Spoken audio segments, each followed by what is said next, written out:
turn your radio off, please. That's number one. Paul, in regards to so many people having more than one wife? Yes. The reason for that is it was going back as far as the bankers. What happened was there was a lot of people, a lot of men had a whole bunch of wives and everything else, and they were going out and they were buying their houses individually and everything else, and they could afford. What happened was they went out and they sent their wife out, and their wife brought the money back and everything else, and they bought number one house. They sent another wife out, and they had several different families and everything else, and all the houses were completely paid for. Well, the bankers did not like that. So the bankers put a stop to it, and they said you can only have one wife because they... So you're trying to tell us the bankers are what limit us to one wife? Yes, it's in the book. That's it is in the book. Absolutely horrible. Yes, it's in the book. What right do the bankers have to abridge our constitutional rights? They wanted us in debt for the rest of our lives. And that's what they did. They put us in slavery. And that is what I don't understand. Yeah, what I don't understand is how did multiple wives help pay off houses?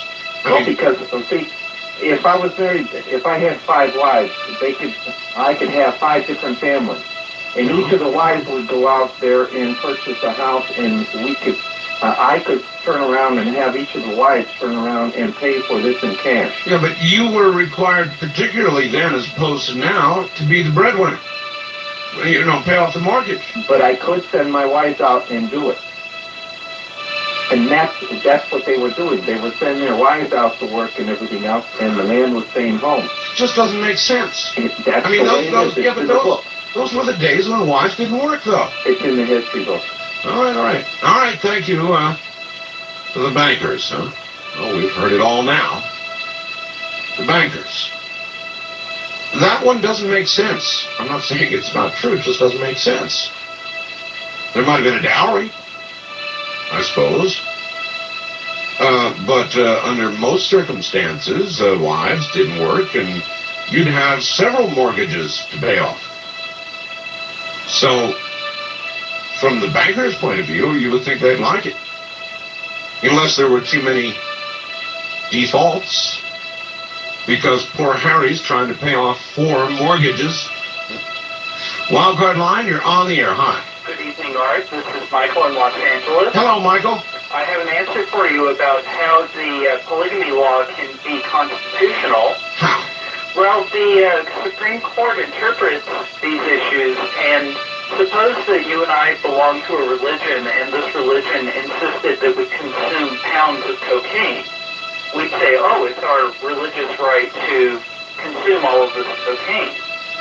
The Supreme Court applies a rule called the specific intent rule.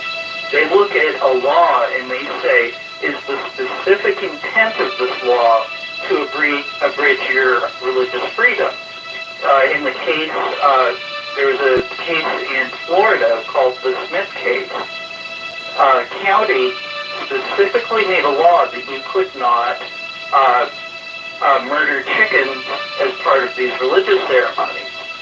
The Supreme Court said that law is unconstitutional because the specific intent of the law was to prohibit this religious behavior. But in other laws, say the law against drugs in general, that law is not unconstitutional with respect to... Wait a minute. Let's just remove the entire religious argument from this for a second and say that a man wants to have 2 wives. For him, that's happiness. That's what he wants. Why, under the general tenets of freedom covered by many portions of the Bill of Rights, doesn't he have the right, or shouldn't he have the right, to have several wives? I don't know the answer, honestly, on that count. But that is what we're trying to find out. I appreciate your call and your stab at it, and insofar as you said what you said, I'm sure you're correct. We'll be right back.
Two interesting faxes here. One saying they finally have determined the frequency of the transmission from Hail Mary, accompanying Hail Bob. And the frequency is 940 AM.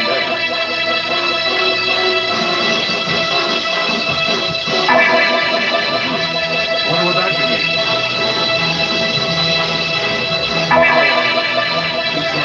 So we can find out what they really mean. And particularly is being heard most strongly in the Central California area. Star Church means nothing.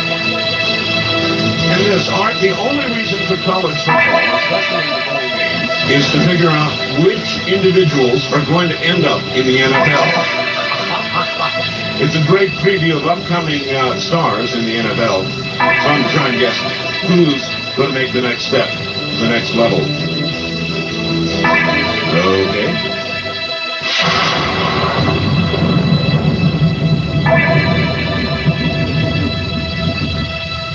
And east of the Rockies, you're on the air. Good morning. Hi, how are you? I'm okay.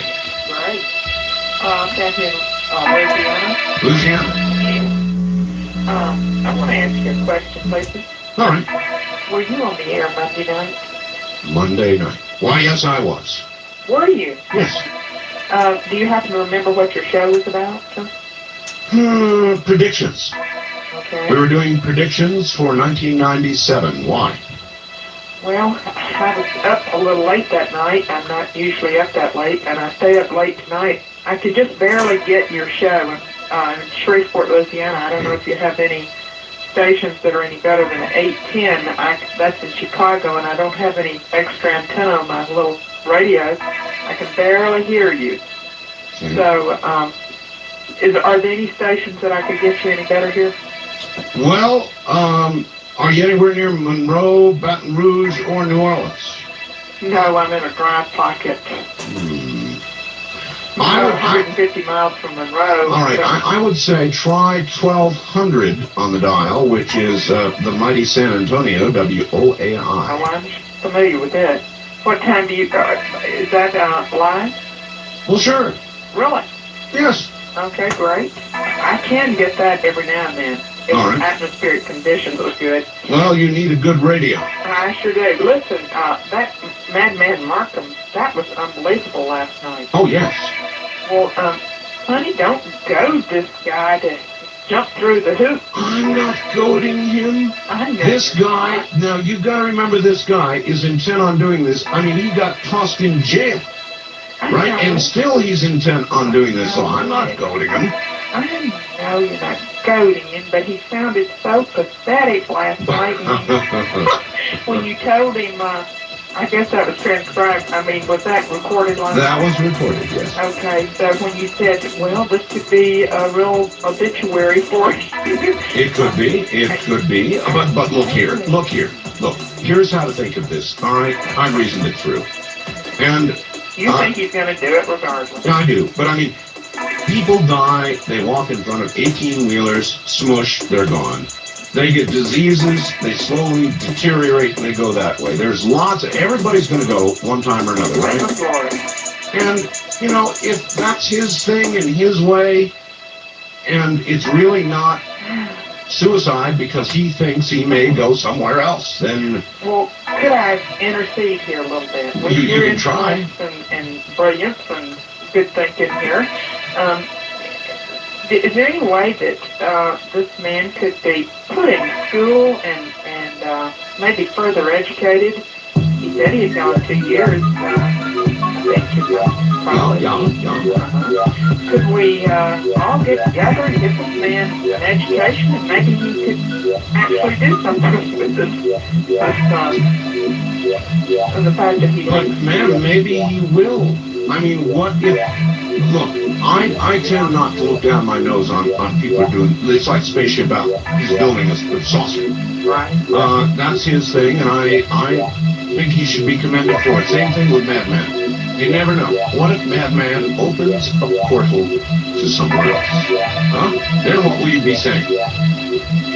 Then you'd be saying, what a genius.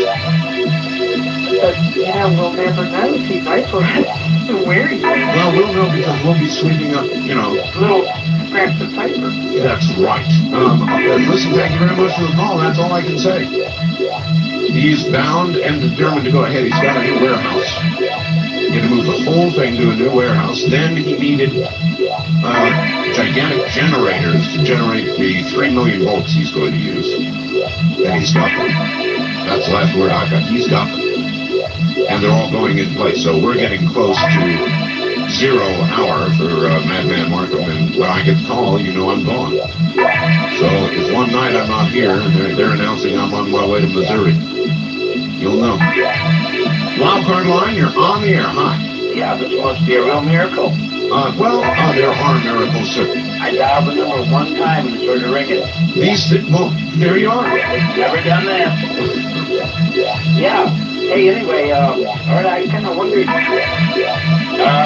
when can we start this quickening or awakening of all the listeners? Sir, you can wake up anytime. Okay. Well, I'm awake. Anyway, well, let's see, I have a text here that explains history in our solar system. You do, huh? Which might be nice to know before this thing traveling behind hell up there. If I had your fax number, I could fax you that one. I'll send you my fax number. You want it? Yeah. It's area code 702. Okay. 727. Okay. 8499.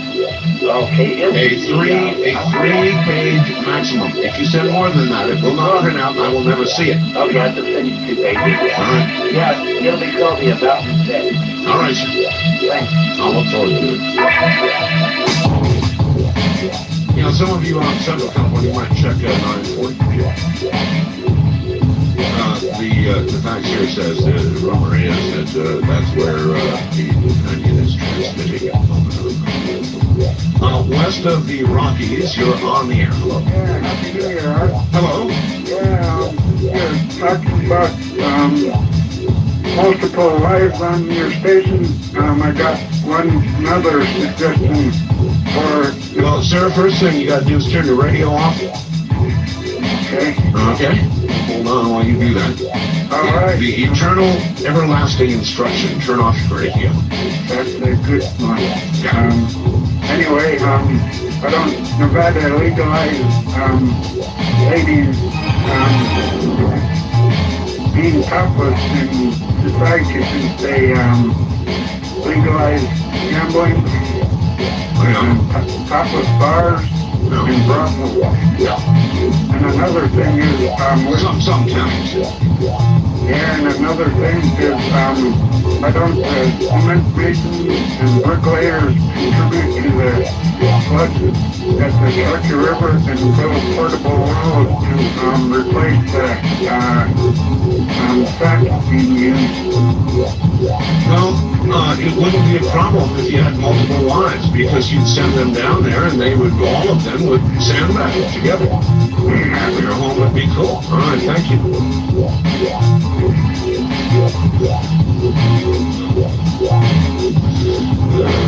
First time caller line, you're on the air. Hello. Hi, this is a call from Houston. Well, hello, Houston. Yeah, I need to answer you. Okay. You know, all we talk about is profit. Yes. And I've heard you mention, and several other people mention that Mr. Hale has said this and this and this, or he has such and so on his website. Yes. Has anyone talked with Mr. Bob? No. Is that the silent partner? Bob has been extremely quiet Yeah, I throughout thought that was this. very strange that Mr. Bob would not open his mouth. You would certainly think by now Mr. Bach would have made some kind of statement for us, yes. I just found that kind of strange. I do too. I have another weird observation, Mark. This, dear lady, is the home of weird observations. Go right ahead. Probably no one but me has noticed this, but I've noticed in the last 2 years, all the new car models that are coming out, not all of them, but a good portion of them, had headlights very similar to the shape of the eyes of the Greys. Of what? Of the Greys. Of the Greys. Have you noticed the shape of the headlamps? The outline of the headlamps on the head on the new cars? Now that you mention it, They're kind of, not really, but they have that almond, they sort of an almond shape of the eyes that you see on the pictures of the Greys. it's true. It's true, and before long, we'll probably have a vehicle that looks just almost exactly like a gray connection. I don't think it's any better than the Edsel, though. No way. But they're just getting us used to seeing that shape. All right. Thank you very much. Good night. Good night. Take care.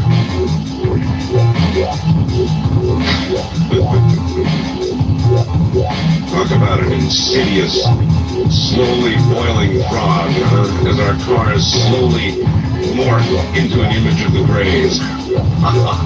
East of the Rockies, you're on the air. Hi. Good morning. Good morning. Well, Yeah, I'm the only one here, sir. At the risk of being nauseatingly repetitive, turn your radio off, please. alright, yeah, I was listening to the show, Yeah. but not being a night show. Yes, it is. There's a delay.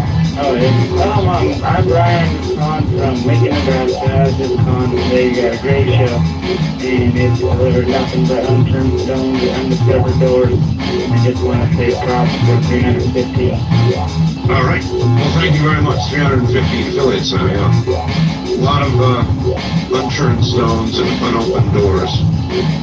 And questions will probably generate more questions than we do answers. But that's kind of the way life is. There are ready answers for very few things, including, by the way, why we can only have one wife. East of the Rockies, you're on the air. Good morning. Good morning. Yes, sir. Where are you? Oh, part of Midland. This is Tim down in Southeast Texas. Fair to Midland, Texas, huh? All right. Close enough. Yes. Sometime back you were speaking about some volcanic activity in Iceland. Oh, yeah. And I never heard any follow-up on it. Well, what happened is a volcano, sir, went off literally underneath an ice flow, blew a hole through 200 meters of ice, and began to melt the ice. And now they're having severe flooding problems. I talked to a man in Iceland the other morning who was telling us about it. Yes, sir. Been about a month ago, you talked about some volcanic activity. I didn't catch all of it. I think in the Caribbean. Montserrat is on red alert, getting ready to blow in the Caribbean. There is, in addition, a new Hawaiian island about to be formed. It'll take some time, actually, but there's an underground volcano doing that. So, a lot going on. Pacific, I'm not too worried about, but has anybody done any studies about tsunami in the Caribbean or in the Gulf? Well, tsunamis anywhere, bad news, sir. Yes, but if the volcano blows out, that could be the cause of it. Yeah, If I live on the coast, if it I really, don't go worried about it. yeah, if it really blew, there's no question about it. It could really cause some trouble, sure. I'm rather intrigued at the prospect of a new Hawaiian island. With the price of real estate in Hawaii the way it is, we ought to be down there with some sort of a nuclear charge, trying to encourage that thing along. I mean, consider the worth of a new Hawaiian island. By the way, if there is a new Hawaiian island, is it automatically part of Hawaii? Or would it be up for grabs? If anybody's thought about that. In other words, when this thing breaks water, what if some other country comes along and slams a flag down? Who's to say it automatically belongs to Hawaii and is part of the U.S.? Who's to say? As far as I know, the only islands are those we already know about that constitute Hawaii, which in fact is a state of this U.S. United States. But there's a new island.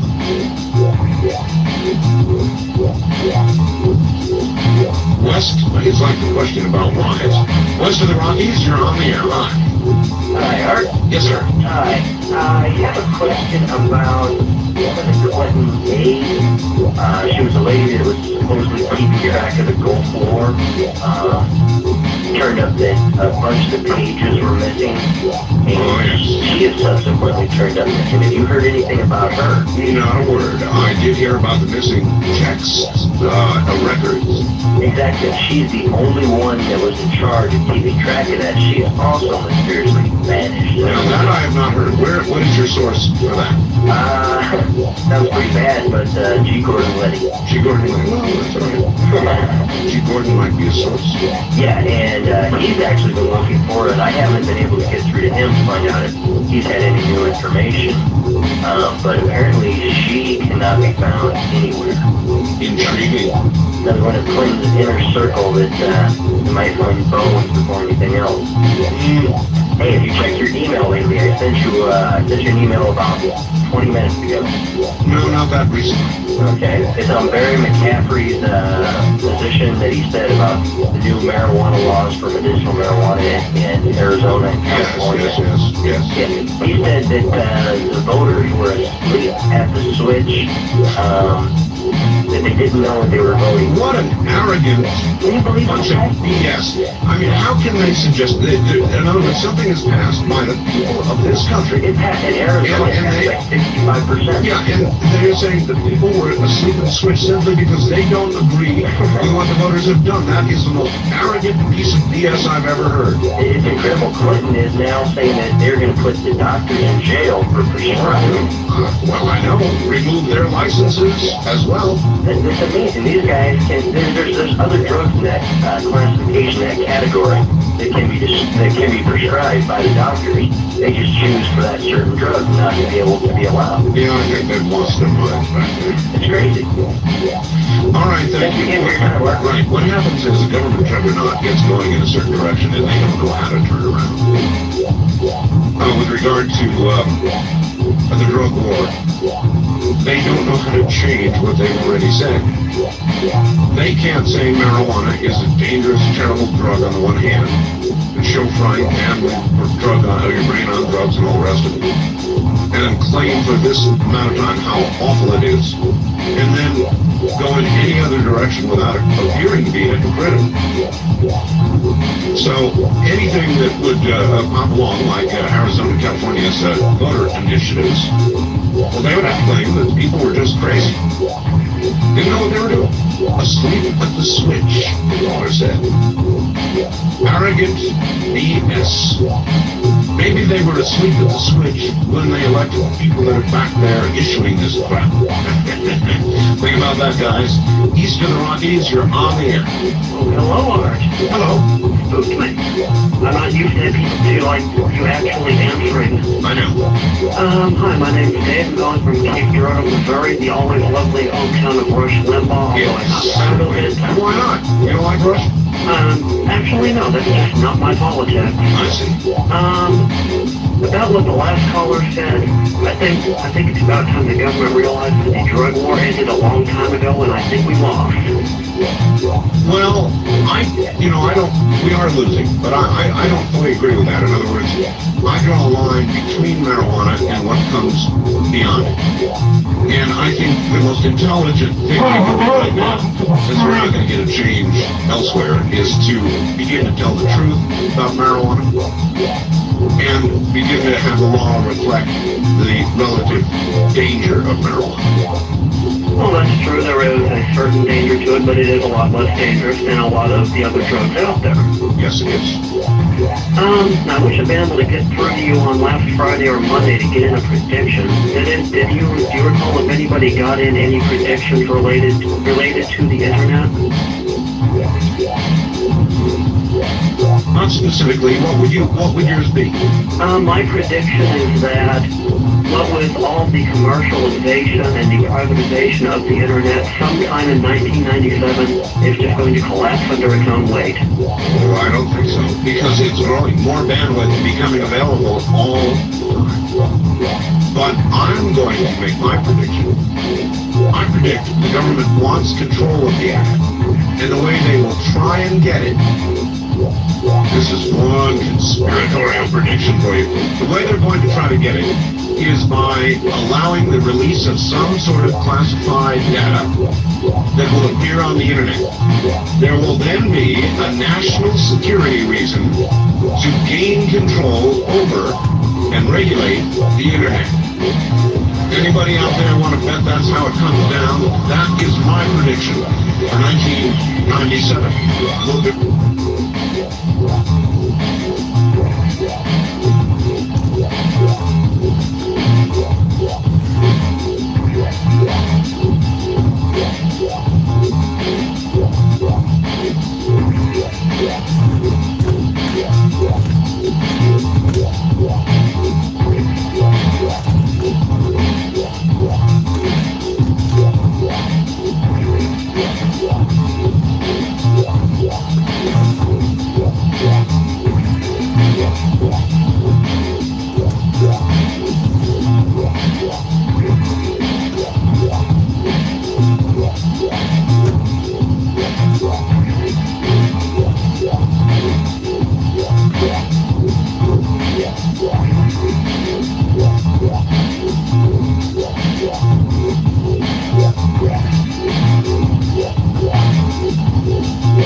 Precious years. Looks like we're all in the middle United States. In the middle United States? Well, sure. I'm starting to survive.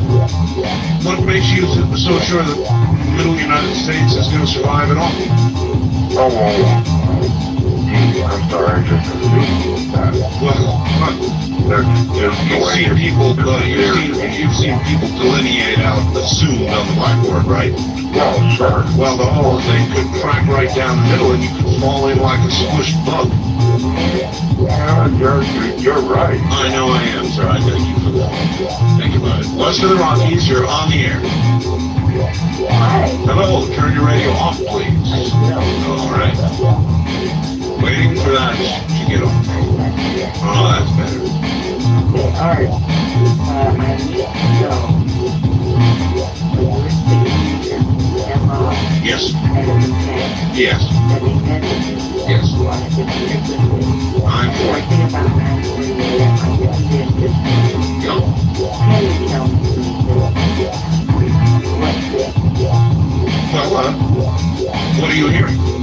I'm hearing that they're going to do it. And, I mean, what are you hearing on the radio? That's all they're saying. We will give you a message tomorrow morning. Well, I woke up and then Yes. my answer. And this is what I heard, something about scale bottom and then we went on to hear about Nicholas Head. Nicholas, yeah, somebody call About that. that, and about water the next time. By the way, I'm calling you. I see. Right in the middle of it all, aren't you? Don't you love it? Well, I'm glad you've got a sense of humor about it. You guys are about to wash away, aren't you? I am about to wash away. I'm alone.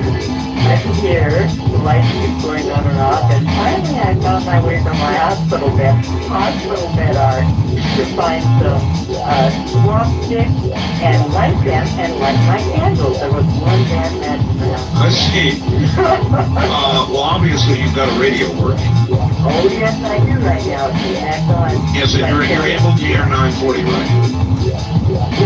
Yeah, and it's got what? It's got a very strange countdown going on, doesn't it? Yes.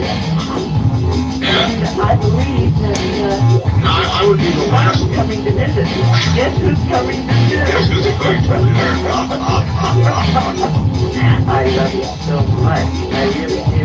All right, my dear. Thank you very much for the call. And hang loose and ready.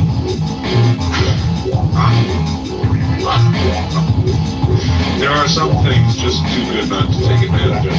Wildcard line, you're on the air. Hey, Hello. Art, how you doing? I'm- Genetically substituted human farming and creating non-usable species, and as far as I'm concerned, Tony from Las Vegas. Well, I'd have said that to you, Tony, if you just asked. Hey, looks like my prediction is coming true about the meteor shower and it being broadcast first. Well, you know what? This thing about the asteroids, it is true. Well, and I told you the other on mine's number 28. And already your prediction is seeming True. well. Well, it's not true, but it might come true. Yeah, I think it is going to come true. I would say the odds have gone up. Yeah, and also, a couple weeks ago, you had somebody call and talk about supposed gyros, weight-causing gyros. Yep. Okay, I think I know when I could live from Crete. You know how a gyro is circular or elliptical? Oh, yes. Okay, I think what he was talking about was oval gyro. That hold the weight, kind of like, you know, when you see a description in the science program of how a bird flies, Right. it shows the wings going in oval direction. Right. Okay, these are oval gyros, they throw the weight in it. Instead of centralizing the weight in all equally different directions, it throws it in one direction. And thereby it can counter gravity. Well, It's the most inexpensive anti-gravity. yeah, but I mean, what are its uses? I mean, for example, could you put it in my Geo Metro? Well, you could put it in that guy's UFO that where are these? Well, you could put it in a house UFO. You could put a Spaceship Valley. You could put it in my Geo. Right? Well, I don't know about your Geo, because it's already equipped. Yeah, but I mean, you pull the engine. That's true, but it's it's silly. You'd have to retrofit it. It wouldn't be easy. I'm willing to try. I mean, if you've got something that'll work. Hey, if you want to read that prediction 28 back over, it'll verify what's... Too late, sir. It's sealed in the vault. Okay, well, I was the first one. All right, thank you. It is true. There were, there's a whole bunch of asteroids out there. I'll tell you more about that. I read that last hour. And apparently they've changed their orbits. Some scientists are saying maybe on Earth crossing orbits. Now that doesn't mean they're going to hit Earth. It means if the Earth is in the wrong place at the right time, it could happen. You know, NBC's got a new movie called Asteroid coming out in February. I'm getting a little sick of life imitating Mark. How about the rest of you? West of the Rockies, you're on the air. Hi. Hello. Yes, it is. Turn your radio off, please. Okay, well, we've got to leave the line because you didn't turn off your radio. East of the Rockies, you're on the air. Hi. Hi, Art. Hello. Turn me off all you want. I'm still here. Well, that's true of me too. I mean, people turn me off all the time, but I'm still here. Right. So we're back where we began. Oh, you called already, didn't you? Yes, You're right. You're off. You're out of here. Goodbye. You may be still talking, but we're not hearing you. First time caller line, you're on the air. Yes, I'm calling in California. Yes, sir. And also a prediction that Michael Bianchi had put over here, Yes. he had a program that did that, and he was talking about the flooding in Washington, Oregon, and also in California. Yes. And I kind of think this might be kind of falling into that format, kind of a free living area like that.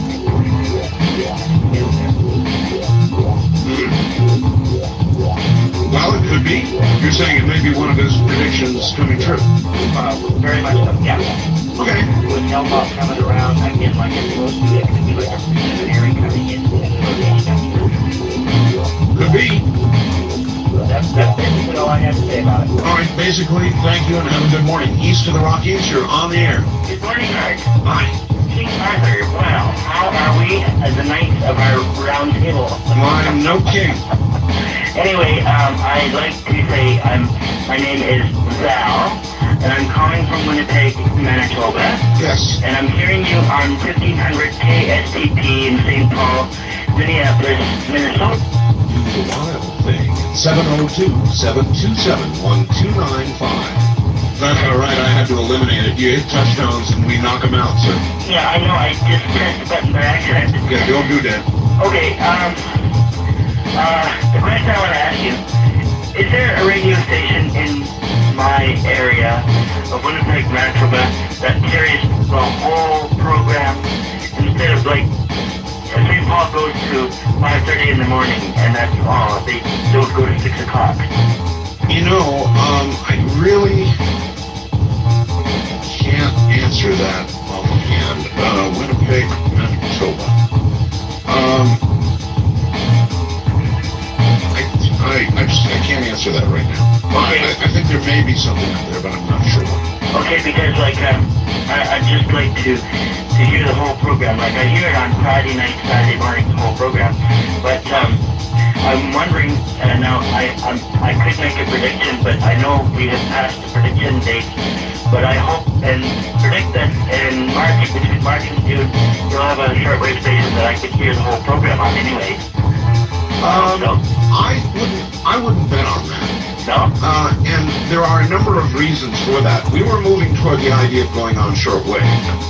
But frankly, technology has moved on, sir. And to get coverage in foreign lands, there are better ways to go about it.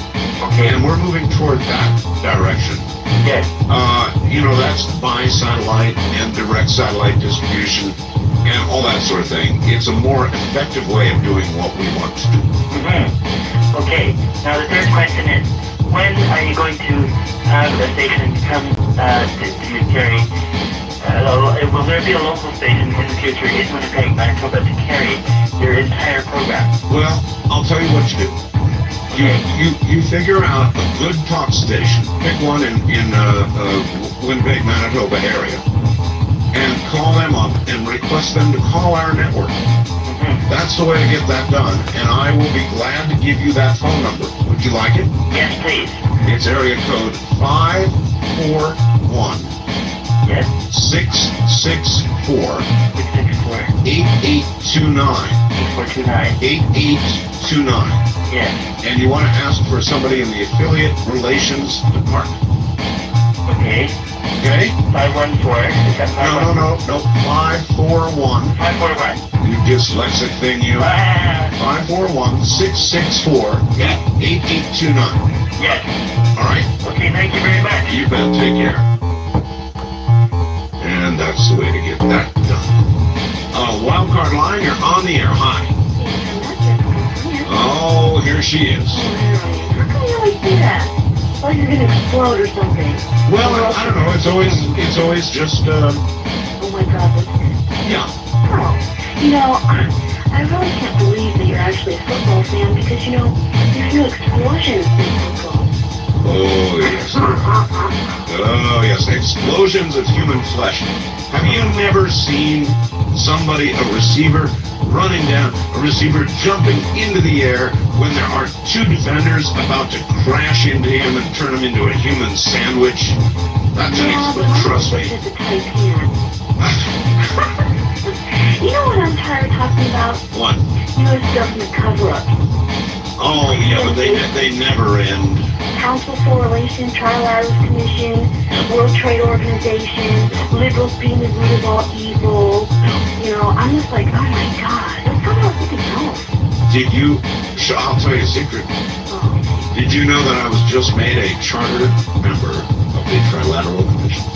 Oh, wow, so now we have somebody on our side who can like tell us all the secret things that they're doing to brain us. And you know how I got it? How? They saw my appearance on Dark Skies where I played William Paley, and they liked it so much they invited me. Wow, and of course you joined. Of course. Of course. Well, You don't think I want to help rule the world? Come on. Give me a break. yeah. I get to hobnob with Peter Jennings and people like that, deciding the fate of the world. The little guy, huh? They're going to do things to brainwash us and get our money from us and then tax us. In other words, it'll be business as usual. Uh-huh. Hey, you know, if men could have more than one wife, or, you know, I want women to have more than one husband. Oh, well, it would be in this day of equal rights given. That's right. I send all mine out to work. In other words, you want more than a two-income family. That's right. I do. I have a four-income family. You know, and we have lots of dependents, I'm sure. You know, actually, as it is, women outlive men. They inherit men's money, and most of the money is in the hands, and real estate is in the hands of women. Did you know that? No, I didn't, but you know, It's true. the actual husband, that's a secret. You're not supposed to tell anybody. Well, it's no big secret to me. I mean, you can see. Well, I know, but you know, we try not to talk about it because we like to let our men think that they're in charge. Well, I know. Okay? I know. So let's not talk about that anymore. Very sad, actually. Yeah, well, okay, just so long as you know who's really wearing the pants. Yeah, all right, thanks. I have known that for a long time. You can see it. Women giving each other a knowing nod, a little smile at the corner of the mouth, a quick wink of the eye when they don't think men are watching. Oh, no. I know, and they know that I know. It's actually very dangerous for me. East of the Rockies, you're on the air. Hello. Yeah, this is Frank from Missouri. All right, Frank from Missouri, turn your radio off. Okay. It's off. Good for you. Yeah, I was calling a couple three things there tonight. One, you had Joyce Riley on there here a while back, That's correct. and she's been talking about that Title 50 and the U.S. Code annotated. That's right, and so we dug it up and put it on the webpage so everybody can see it. And we were able to get it off your webpage. That we did a little further research on it, tried to get a hold of some of the universities that teach law, Yes. and they have put a block in there where you can't do that anymore. Well, it can't be very blocked. Maybe it's blocked now, but I'll tell you something. Well, yeah, it wasn't earlier when you first I mentioned know, it. enough. It is now. It was at Cornell, Yeah. and there were enough people who got it, so it's well known. Yeah, well, the other thing I was going to mention, you were talking about the multiple wives thing there earlier, Yes. and they had, the reason that law came into effect in the United States was because of the Mormons. Back in the 1800s when they first started up, they were taking multiple wives, and until that time there was not a law. Nobody seems to really have it straight, because some other guy called and said, no, it's banks. Yeah. The reason it came into effect is because they wanted to have some kind of a legal hold over the Mormons, and that's when it first came into effect in the United States. Listen, since I'm joining the Trilateral Commission, what do you think that I should push for? Well, probably have the UN go ahead and just, let their soldiers out of those bases around the United States now. They've cooped up for all this time, they need to get out and stretch a little bit. More R&R time? Yeah, get out and get some, able to see some of the country. They've been cooped up on all those bases for so long, they need to get out. So let's see a few of those blue helmets out in the cities. Sure, yeah. All right. Sounds like a good mission to me. Thank you. I'll bring it up at the next meeting. Call us toll-free at 1-800-618-8255. Robert, you made the first mistake. You can't use your last name on the air. So,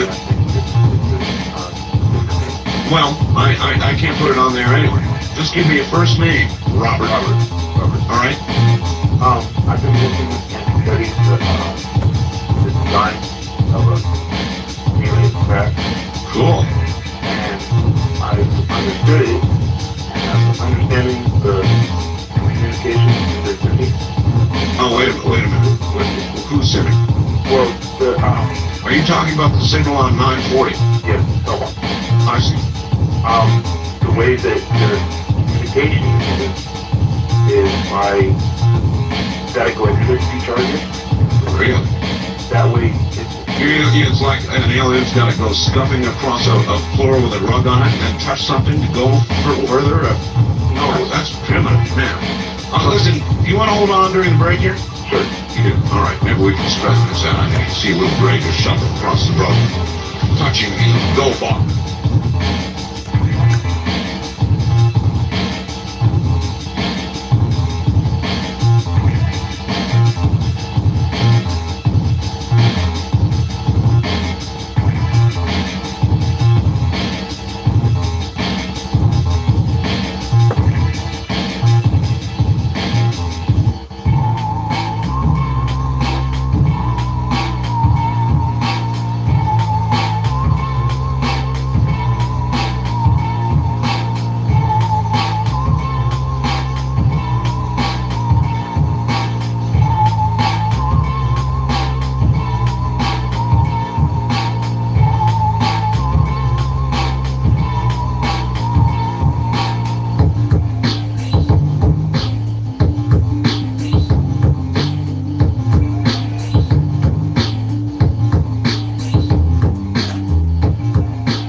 Once again, here I am, top of the morning, everybody. It's great to be here.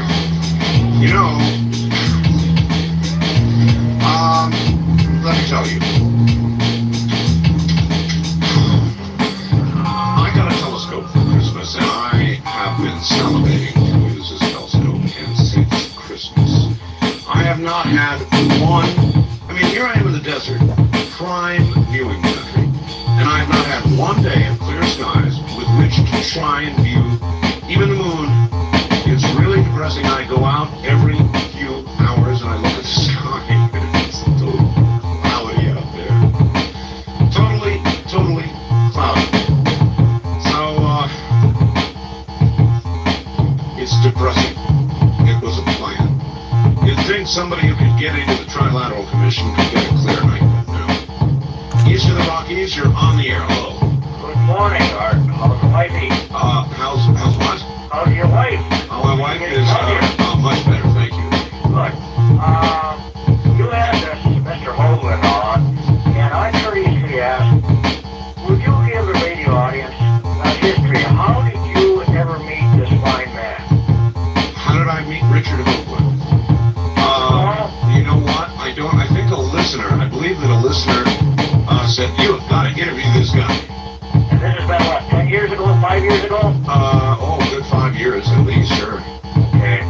I wanted to bring one last thing up, very important about these so-called carved in wood maps. At least 2 of them have, at the upper end of the Nile, unbelievably carved an oak and the word Kelowna. But, very importantly, in having taken very excellent... What is Kelowna? Wait. What does Kelowna mean? I'm going to get to that. Thank you for asking a question. You're welcome. They have great photographers. By the way, these museums all over the world, they must get more funding. They've got fine people working in them. I'm sure they do. What does Kelowna mean? Okay. The photographers taking real good photos have shown that there's a O and an N before the C or the K. In other words, Kelowna, which is a ancient Finno-Uralic Ugric word, can be interpreted as channeling, canyon, yonk. Very interesting. There's a lot more to be found. Yeah, right.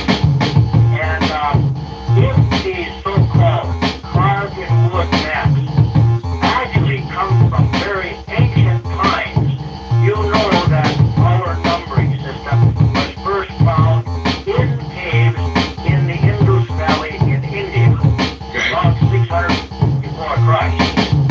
However, for some reason or other, at least one of these has carved the number 323.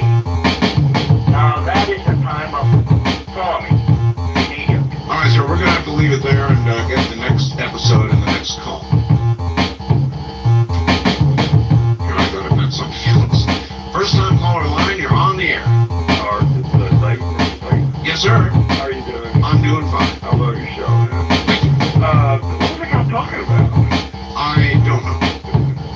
I think he knows, but I don't know. Well, I've got one question for you. I want to know what's your IQ? It's what do you think it is? Gosh, I don't know. I mean, you're very, very intelligent person. So, The last time you probably checked it was wouldn't live. higher than the average room temperature. And what's the meaning of life? Actually, I do know the answer to that. Women. The answer is women. Well, only 2 get thoughts in this world, right? Women and, I guess, money. And, has that perfect kid, has she ever sent you a picture? Oh, yes. And, she sounds great. I mean, I asked her if I could put it on the webpage. She said no. she looks as good as she sounds. Well, I don't want to make a comment because it is so. I have found that women, more than anything, are their looks. It's so subjective. I mean, so totally subjective. Well, anyway, you asked about the meaning of life, and that clearly is the meaning of life. Thank you. Women are the meaning of life. Now, if there were no women, it would not be worth living, would it? Think about that. I'm serious. Without women, life really, really would not be worth living. So, there you have it. All right. Moving on now, east of the Rockies, you're on the air. Hi. Hello? Hello? Turn your radio off. Good. Yes, I'm calling about, last night I heard you talking to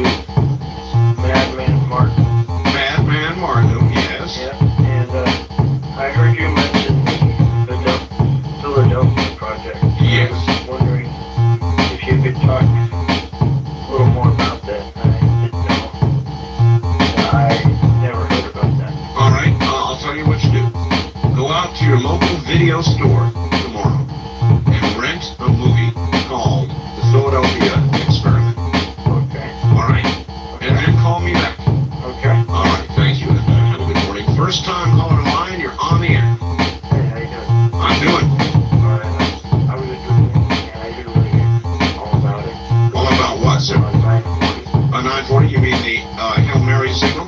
Yeah, what exactly is it? The Hail Mary signal. I can't even about it. 940. Yeah, I mean, yeah, counting down. And then you said things may be good, you know what I'm talking about? Oh, yeah. Have you been counting down for Messages, sir, to humanity. Have you been counting down for a long time? Have you reached zero yet? Start it over? No, well, no. Is that 3 hours? Did you see Independence Day, sir? Yeah, I did. You did? Do you remember what happened when they got to zero? Didn't know like the shapes, like I beg your pardon? the spaceship, like include everything that we. Yes. So they haven't reached zero yet.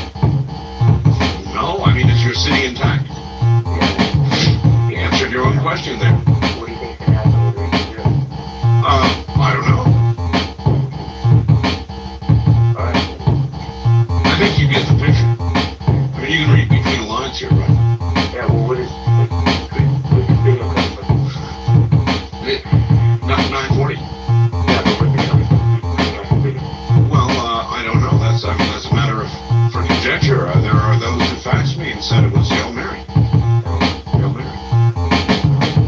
Yeah, proof of that. I mean, it's no, of course not. It's just a fax. How could there be any proof? All right, sir. Thank you very much for the call. You'll have to just wonder. East of the Rockies, you're on the air. Hello. Yeah. This is Wayne and Gillette. Hi, Wayne.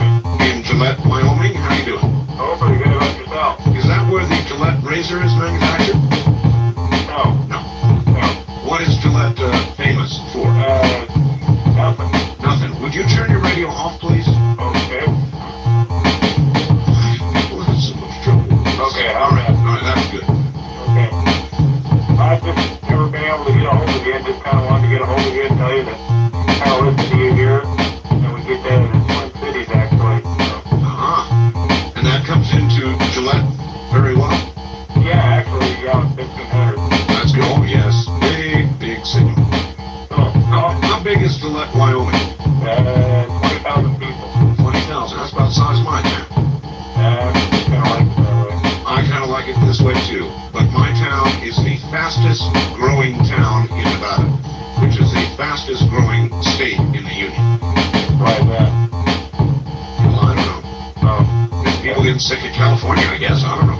yeah, right. That's where that comes from. Low taxes. Really? Relative freedom. I don't know. I think we're a little bit more free here. Well, yeah. Prove it.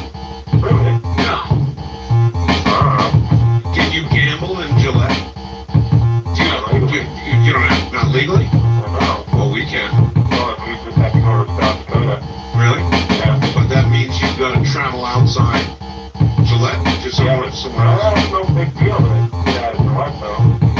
It's not a bad thing. It's only a couple hours. How many traffic lights do you have? I don't know. Be honest here. About maybe a dozen. You know how many we have? How many? One. One big long street? Just one traffic light. Oh. So there you are, sir. You lose. Sorry. Plus, we have one other thing. What's that? We have county officials that move the feds out of the way with bulldozers here. Well, actually, we've got county officials that don't listen to anybody. They don't even listen to their own constituents, right?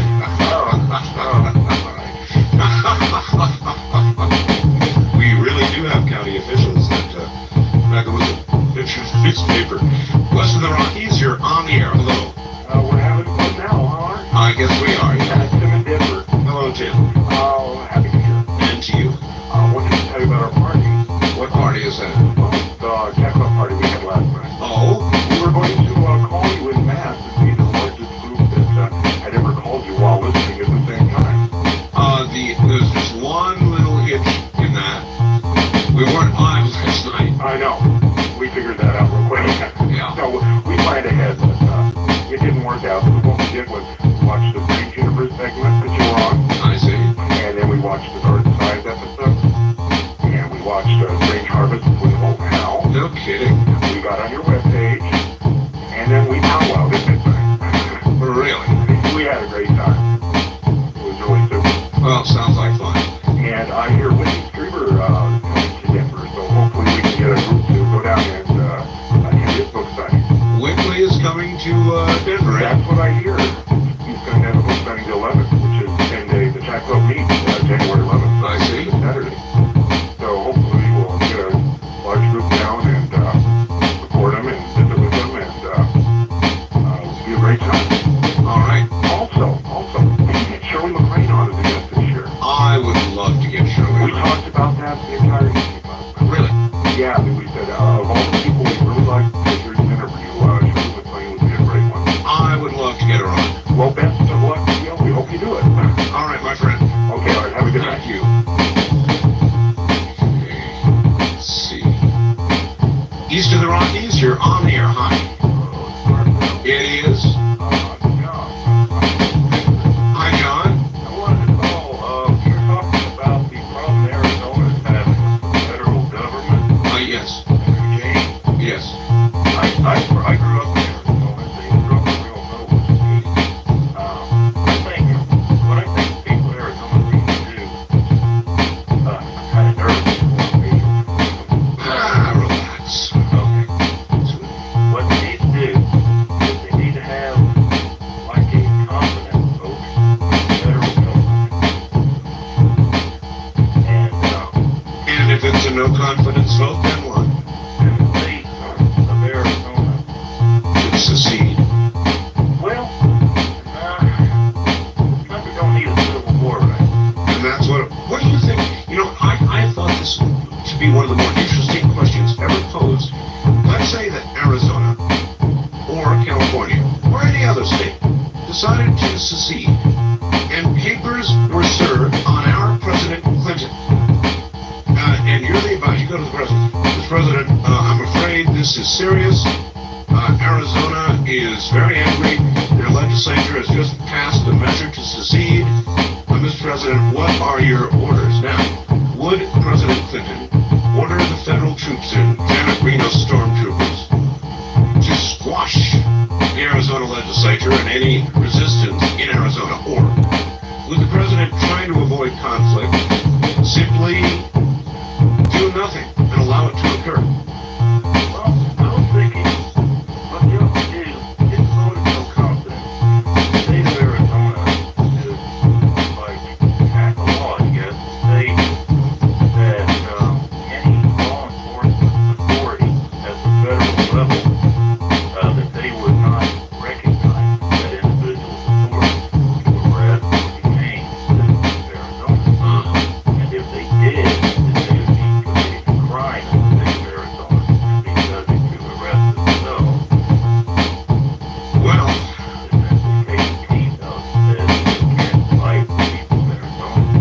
well, but you're dealing with people, sir, who make their own law. It really would be interesting to see what would occur. All right, I have entered now a different chat room. I have gone on to my webpage. I have a webpage. It's www.artbell.com. And I'm in a new chat room. We have chat rooms on the webpage. And I am in the topical discussion chat room. So if any of you would like to join in, get on the internet, get to the Art Bell webpage, www.artbell.com. Scroll down and you get to the public chat rooms. And come on into the topical chat room, where I am in there now. And we'll sort of, we spent a little time in the AOL chat room this morning, an hour and a half. Now I'm in this topical chat room, and I have never before entered, well, one time before they didn't believe it was me. He didn't think it was me. So I finally said okay, and I left. It was embarrassing. My own chat room, they wouldn't believe it was me. But now I've gone in there, and now I confirm that I am the one that's in there. So if you have an opportunity to get up on the web, come on in. It's www.artbell.com, and you go down to the public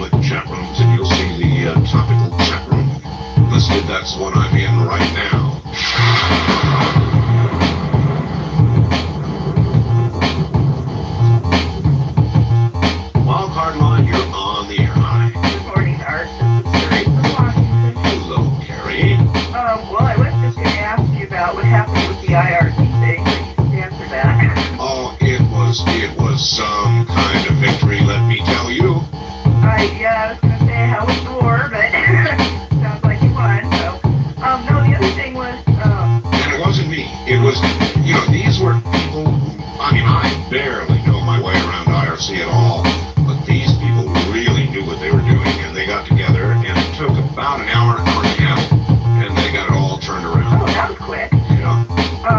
What does IRC stand for anyway?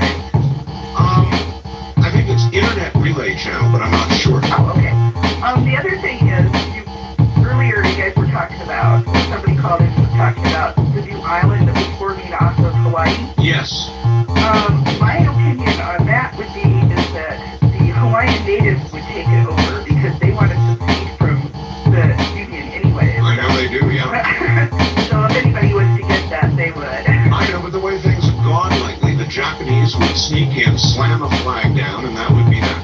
Well, they would try, but I don't think we would. Actually, the truth of the matter is that there are X number of miles of territorial water, Yeah. and anything that pops up in that area, I think, would be nationalized immediately. Well, that's true. Because what is it, 200-mile limit around whatever the states are? I'm not sure whether we've increased our limit to 200 miles or not. Oh, okay. I thought it was international waters were like 200 miles off of any. Well, I know a lot of countries claim 200. I think we still claim just 12. I'm not sure. Okay, well, that's all I needed to say. All right, well, I'm glad you said it, and we won the IRC war. It wasn't even a contest. Well, cool. Thank you. Okay, thanks. Take care. Oh, what a great victory. Thank you all who helped. First time caller line, you're on the air. Hi. Robert, yes.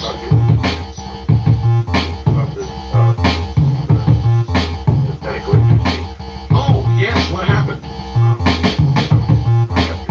All right, well, anyway, you were talking about an alien vehicle that was powered by static electricity. Yes. And I was wondering if a little gray had to scuff across the carpet and touch something. It actually is. I've been studying the ancient pyramids. Yes. Stonehenge. Yes. And electrical fields. Yes. And if you look at the design of the large pyramid, Yeah. it's got a water well. Yes. It's got two different networks. So the upper one's hotter than the lower one. And then it's got a glass tank.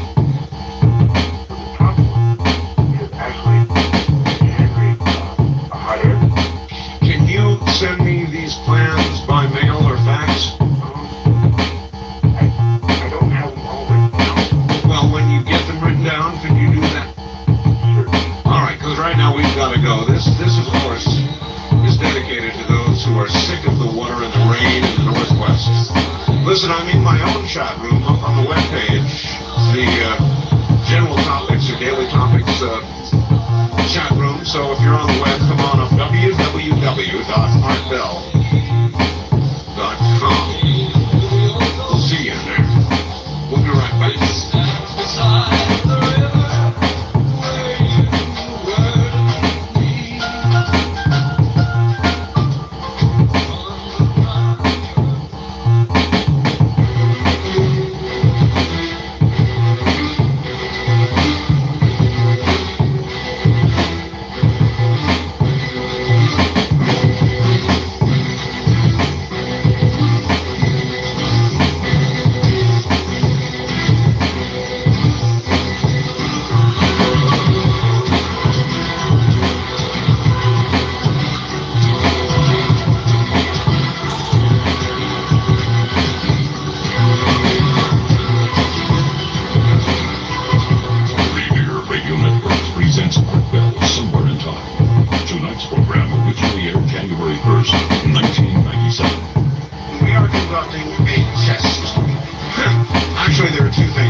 So if you have the ability to get in, come on in.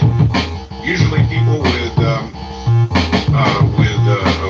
Windows 95 and Netscape can get in.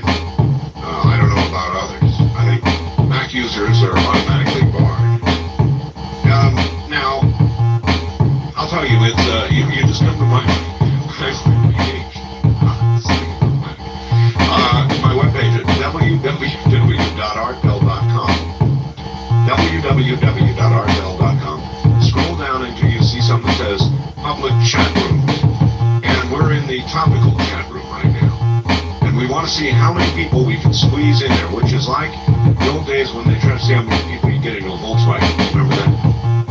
So come on up and join us. If you have an extra moment here on the web, come on by and join us. www.artbell.com. One other thing that we're doing is we are looking for new artwork. This is your chance. I know there's a lot of computer graphics people out there. We're very, very, very good with computer graphics. So we are going to have a contest. We are going to create a new Art Bell logo for the webpage, a new logo. And we need somebody out there who's very good with computer graphics. And I know this program is loaded with people who are good at it. Similar to, but different than, the computer graphics we have been running. So, if you're good at computer graphics and you would like to have your submission up on my webpage, send your submission to webmaster@artbell.com. That would be Keith, of course. Keith Rowland of the infamous No Smoking Mesa, Arizona, where he is Web Honcho. But don't send it to Web Honcho. Send it to webmaster@artbell.com. If you can create a good graphic, something that you think would be representative of the program and great to have on the webpage, send it off to webmaster@artbell.com. East of the Rockies, you're on the air. Hi. Greetings, salutations, Arthur. And to you, sir. Where are you? You have the Kansas Conservative here. Yes, sir. Now, I haven't been able to hear you since about 4 o'clock because Wichita and Great Wisdom cut you off then. Well, they could probably have a morning show. Well, got some good news.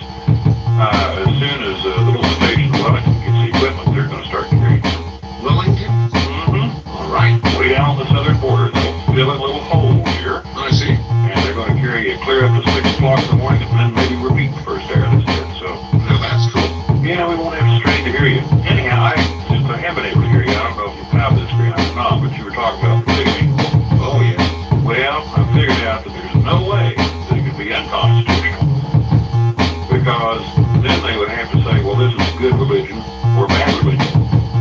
There's no way they can do that because there's 600 and some Protestant religions in the United States alone. So if they were to say, well, this is a good one, then that means the other 599 are bad, and they're not going to put up with that.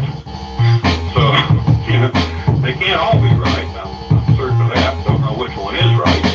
Don't even know if the Mormons are right. But here's the bottom line. Look at how many mistresses they put out of work. Right there.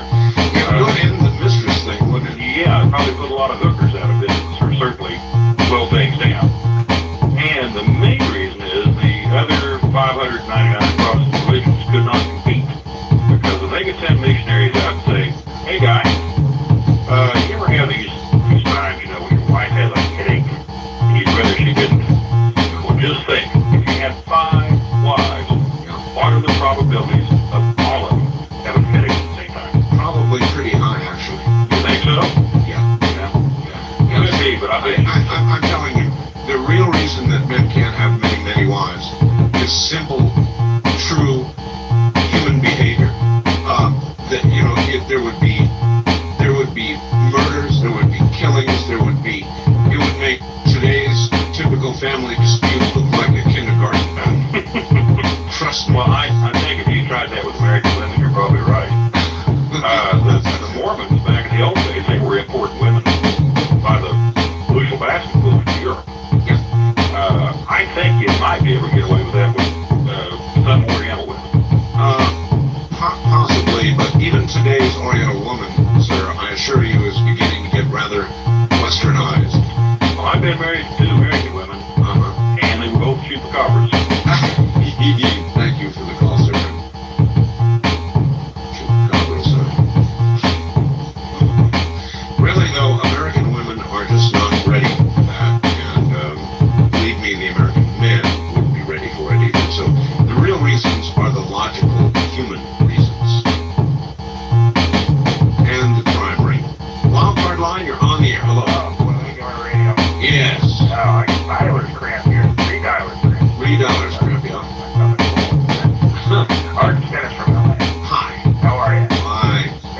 common question for you. Hey, what are we going to do about our government here? About our what? Our government. How can they step in and tell us what we want and say the word? I understand the latest statement was that the voters there in California and Arizona were asleep at the switch. Now, what is that? How can they? I don't even know. That's very frustrating to me. It's not even the marijuana thing. It has nothing to do with the Well, process. isn't it a little presumptuous of those back in Washington to presume they were asleep at the switch only when they voted on that one issue? Yeah, exactly. Everything else, it's okay for us to get our votes approved as long as it's okay with them, and that's what they're saying. Well, they're making a big mistake. Oh, yeah. They really are. This time they're making a big mistake because this time it's not the courts stepping in so much. I mean, they certainly get involved. This time it's the federal government stepping in, and there's going to be a lot more resentment. Mark my words. That's right. It's pretty scary because I see in the picture that they think they can get away with it this time. And it's going to keep happening. Has there ever been in history a time when the government or a judge has overturned the people's vote? Did you know of? Sure. I thought this was the first unprecedented. No. California, well, let's see. I believe Colorado passed a constitutional amendment. That got overturned by the courts. I believe California recently passed a measure with respect to illegal immigrants. That got put on hold by the courts. No, it's not the first time, but usually it's the courts, not the federal government and their drug czar warlord people. And it seems to me that this isn't a free country like it's supposed to be. Yeah. By any means. Yeah. Did you get my email from I don't know, sir. I probably get a lot of email here, so It wasn't significant. No. all right. Well, thank you. Thank you, Art. Take care. Well, looks like we may have crashed this room. It says error 444, network connection closed. Disconnected, network connection closed. Yeah, well, I guess we found out what the limit of that room was. West of the Rockies, you're on the air. Hello. Yes, this is Martel, yes. Yes, sir. And I remember after you had, or you said you got your own transmitter, at an hourly base for the Texas. Did I what, sir? You got your own radio transmitter? Did I build it? Yes. Yes, I built many radio transmitters. Okay, how much do you know about radio?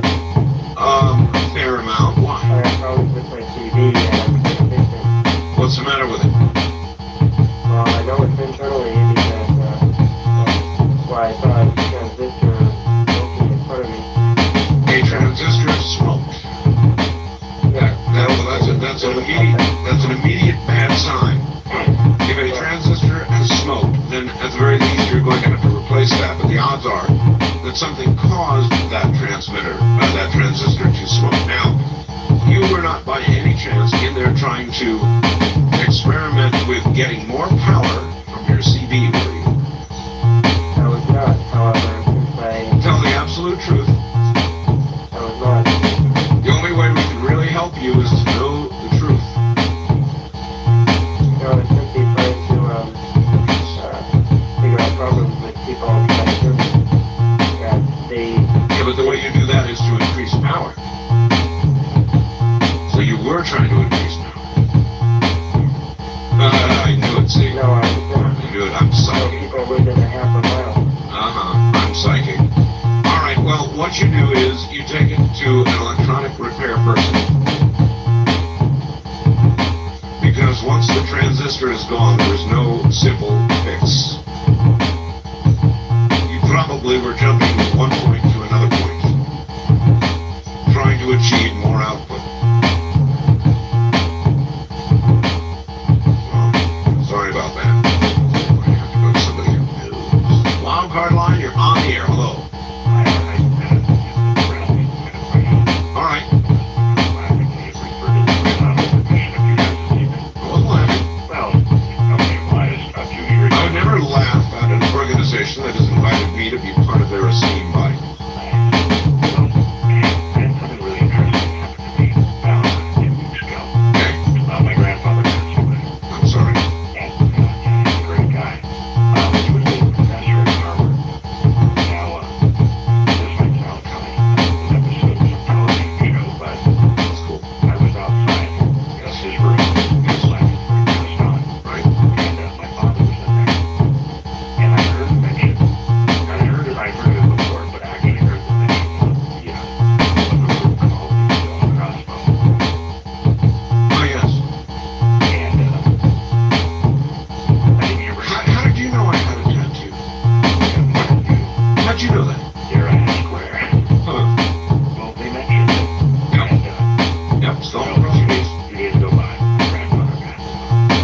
tell you that? Well, no, my father. Your father? Yeah. See? Now, That's right. No, he's absolutely right. So, I've done a lot of things looking around me. If I were to actually tell you about this, You have to come up to my house. yes. All right, sir. Thank you very much for the question. I appreciate it. East of the Rockies, you're on the air. Lord, Bill. Hello there. Sure, where we going? Okay. First time callers, area 702-727-1222. Tony. And I'm in Austin, Texas. Tony. You're not allowed to use your last name on the radio. Oh, I'm not? No. Okay, well, Only Tony. all right, well, my name's Tony. Cool. And you're in Austin. I'm in Austin, Texas, and I'm a professional clairvoyant. You know what? We got a new affiliate in Austin. I know it. And now the entire show is being carried in Austin. It's KJFK. Is that right? Maybe it's not right. It's not right. Yes, it is. FM. We're on FM in Austin. Yes. Yep. Okay. As I said, I'm a professional clairvoyant. How do you get to be, I mean, how does one delineate between an amateur and a professional? Well, a professional earns his living That's doing it. You know, I've been doing this for now 20 years. all right. And I did work at the Psychic Institute in Las Vegas, Nevada, and my story was oversold. I've heard of it. And I worked in other states, now I'm in Texas. But the reason I'm calling your show is because I heard their Dane down there. Yes. And I think he's quite a great man. Yes. So do I. And when I was working at the Psychic Institute in Vegas, a lady came from Russia. Whose name was Sylvia. She never did give me her last name. She worked there for a while, and she told me all about the Russian remote viewing. Except that, of course, they use natural psychic. Right? Yes. And that's when I started to get involved with the fact that the government, both the U.S. government and the Russian government, were using both natural clairvoyance and technical remote viewers. Right. Now, I don't know exactly where you stand on that. I think you're a believer. In remote viewing, yes. You're correct. Okay.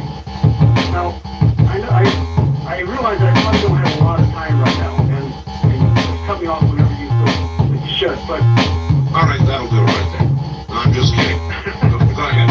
If you have something important, get it out. right. Okay, here's the most important thing. 97 is going to be the year that the large quake began in California. So it is said.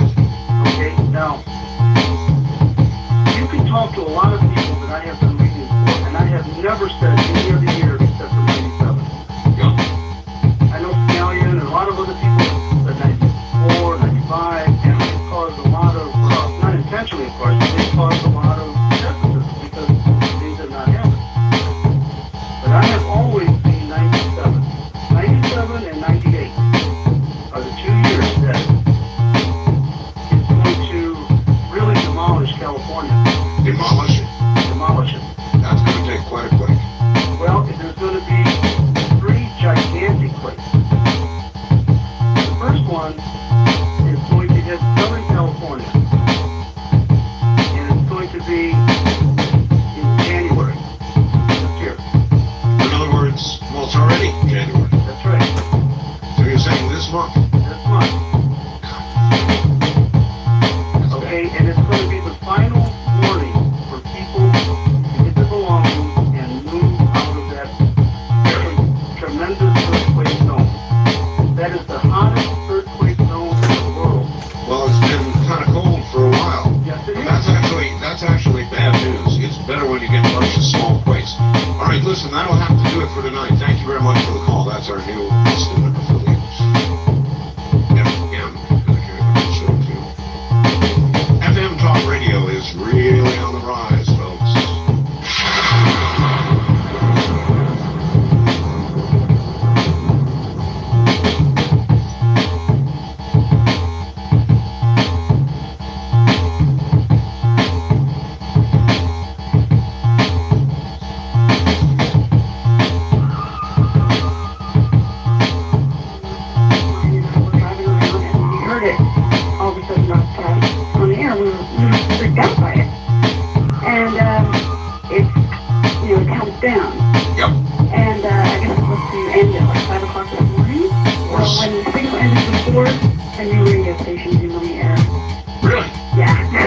you're suggesting it could be a promotional thing. Yeah, kind of like the giant egg. We were really scared that we kept coming back to it, you know, to see if it was over. Well, you know what? Yeah? They depend on that. Yeah. That is to say, you keep coming back to it, so you... What is that? Yeah, exactly. What is that? Exactly. Is it just going to be the end? Is it going to be like an Independence Day when they get to zero? What's going to happen? So earlier tonight I read the facts and somebody said that's what it was. It's from Hail Mary, so... Well, I mean, I don't have a, you know, I can't point something to the stars to find that out, but from past experience, it was just a radio promotion. I'd say it's a safe bet. But you know me, I couldn't resist having fun with people. Yeah, I know. And I mean, it worked on us the first time I heard it, you know. I thought, oh my God, the world's ending. And this is the countdown. Yeah, that's what I thought. But we're all gonna die when this thing ends. All right, well, thank you very much, dear. Okay. You take care. Yeah, in all likelihood, that is exactly what it is. But for lack of a better explanation, it sure sounded good. That Hail Mary frequency, right? We'll be right back.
expected to financially support multiple wives and all the children. Think about how much money you've got left over at the end of the month with one wife. Then try to imagine what it'd be like with 5 or 10. That comes from Birmingham, Alabama. Absolutely right. Even worse than that. I mean, imagine the 5th or the 10th or the 20th anniversary where you would give one wife a 1-carat diamond ring. Now, there are several ways that one could proceed with that thought. That is, the one wife, of course, would be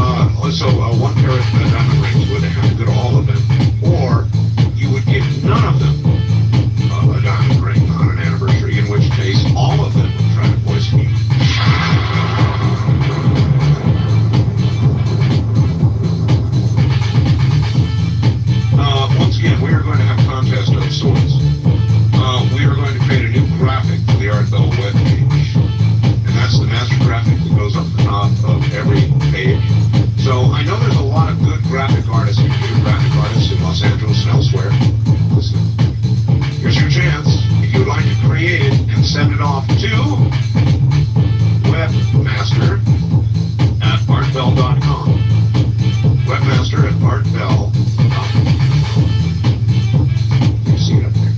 West of the Rockies, you're on the air. Okay, I suspect this prediction time is over. It is. Well, can I give you one even though it's over?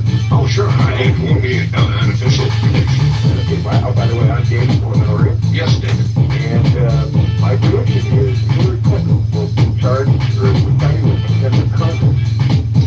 If such a thing should occur, what do you think the president would do? That's stepped off for him. No. I don't know. Obviously, if forced to, he would be forced to resign. He might have to. No, he wouldn't be forced to resign. But the question is, would he issue a pardon for his own life? And if he did, well, I guess, it's his final term anyway, so that would but I mean, it would be political suicide. Yeah, he did specify. Yeah. But right now, he refused to talk about pardons or anything. I know. The question is whether Hillary would be left swinging, twisting slowly in the wind, or whether he would come rushing to her aid with a pardon, ticking off everybody in the country. I've wondered about that a lot. Yeah. All right, thank you very much for the call, sir. Take care. I really have wondered about it. What a position to be in. Your very own one, charged with some serious offense.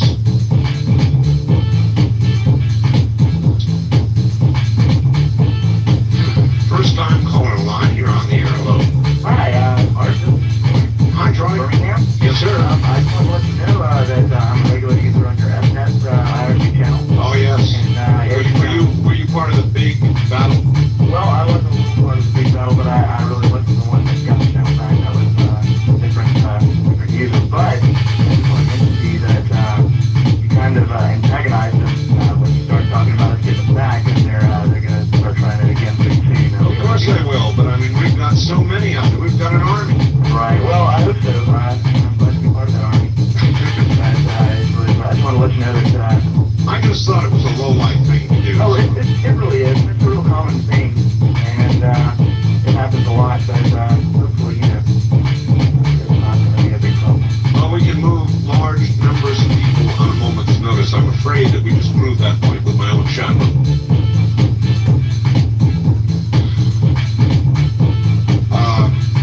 I crashed my own shadow. I forget, it said error 444, network disconnected. It stopped, and I visualized this server out there in Southern California somewhere with smoke rising from it. First time caller line, you're on the air. Hi. Hey, how's it going? It's going. Oh, excellent. My name's Chris from Reddit, Hi, Chris. and there's the guy who called earlier about the dream, Yes. the dream interpretation, Yes. that you took kind of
seismologist.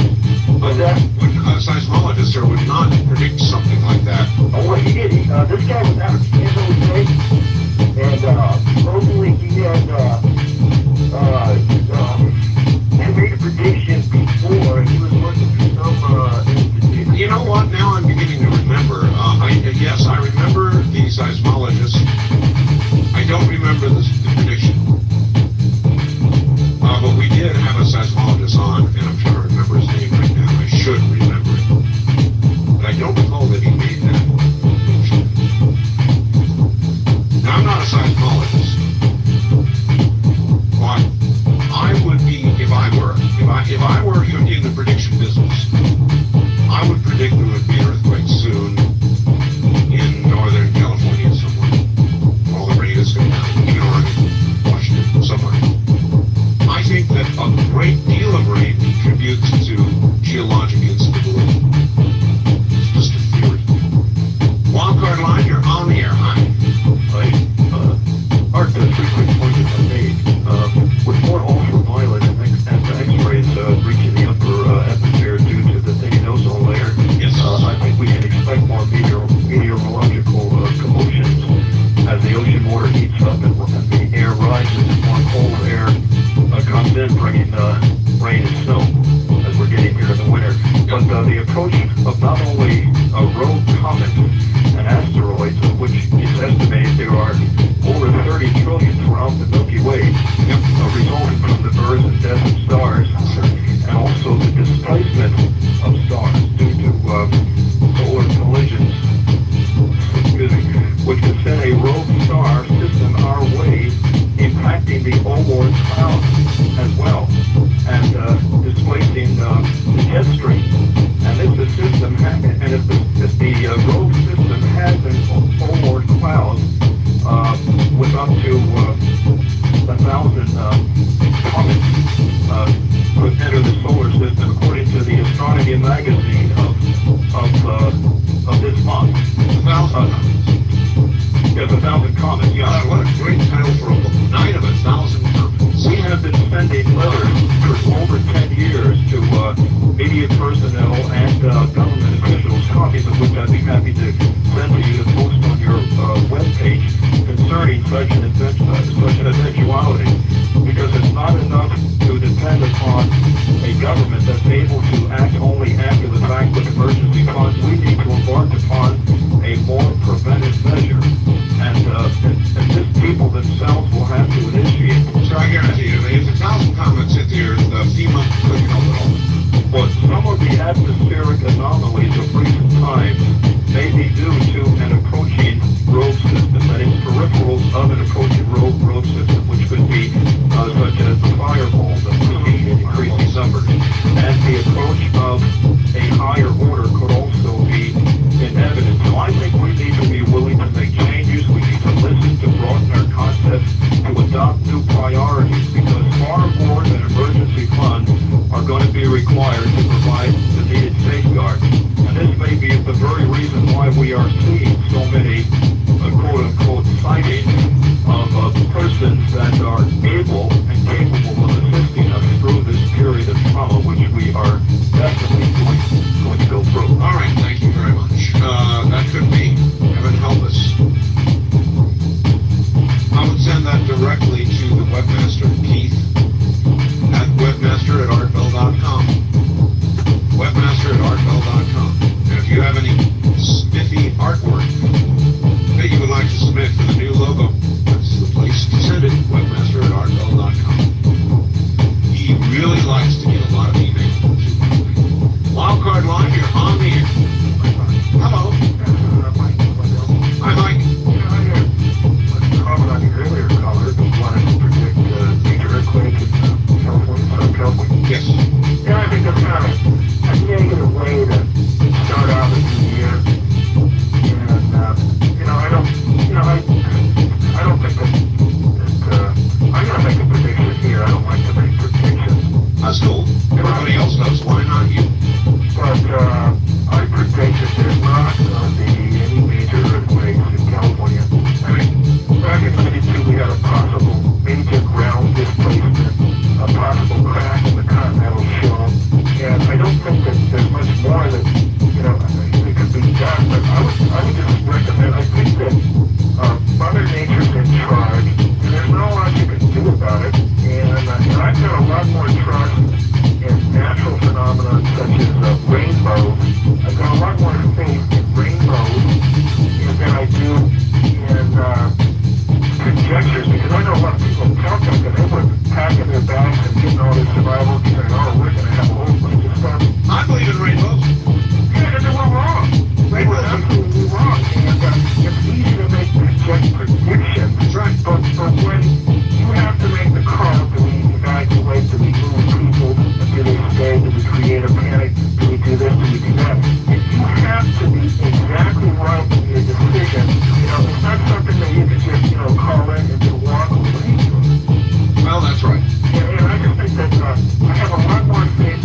the Rockies. You're on the air.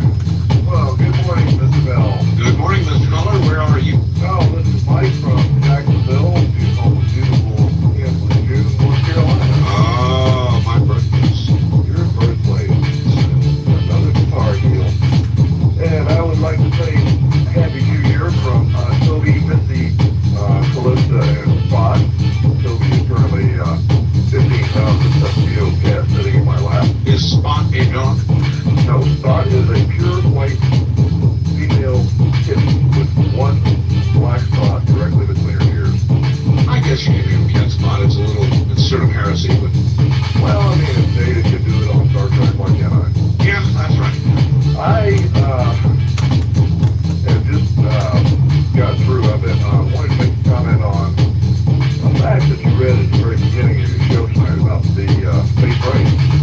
Oh, yes. And there has been talk here in the South, as unusual as it may sound, and Bill Clinton basically with his attack on the tobacco producing states geographically recreated the Confederacy. But,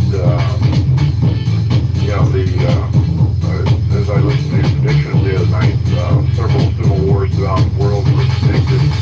I'm beginning to wonder if we're not about to see a revolution, civil war, whatever you want to call it, here in America. Think so? Think it's possible? Think it would be over tobacco?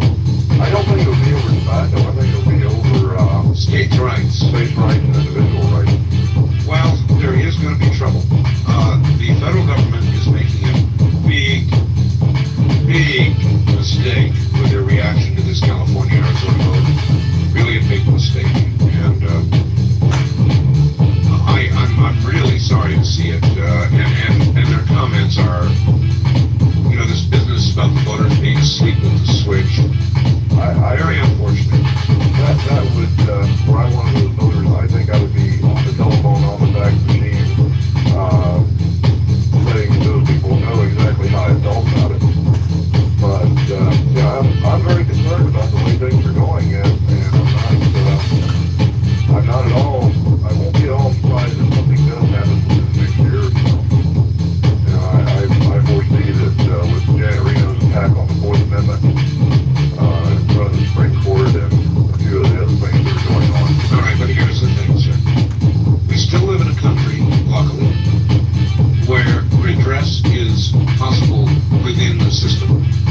Even though the system is now perverted and fouled up, and I realize the arrogance and power in Washington, but we still live in a system where you can change it within, where you don't have to resort to violent means to get your way.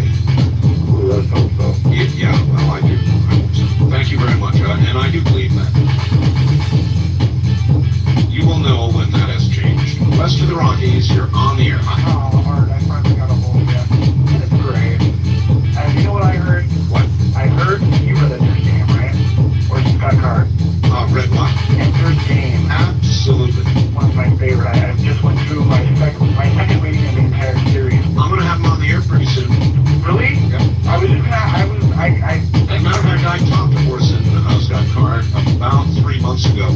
Really? And I was supposed to get back to him and set up an interview, and I haven't done it yet, but I will. I sent you an email with his mailing address, hoping you would do that. Well, I did that. I talked to him on phone. Great. Do you have any, you don't have a date yet, though? No, but now that you've jogged me, I think one of the greatest books ever written was Speaker for the Dead. You like to follow up Ender's Game, huh? I actually like the Genocide. And he wrote a fourth one. I don't know if you know that or not. Which was? The Children of the Mind. No, that one I have not read. I recommend it. I really recommend it. All right. The series is, you probably already know, it's good. Oh, yes. Any more books about Ender have to be read. There's no question about it. I agree with you. All right, my friend, listen, I'm afraid that my program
Welcome to Art Bell, Somewhere in Time. Tonight featuring Coast to Coast AM from June 3rd, 1997. From the high desert and the great American Southwest, I bid you all good evening, good morning, as the case may be, and welcome to yet another edition of Coast to Coast AM. From the Tahitian and Hawaiian Island chains in the west, all the way east to the Caribbean and the U.S. Virgin Islands, south into South America, north all the way to the pole, and worldwide on ye old internet, thanks to AudioNet Dallas. Thank you, AudioNet in Dallas.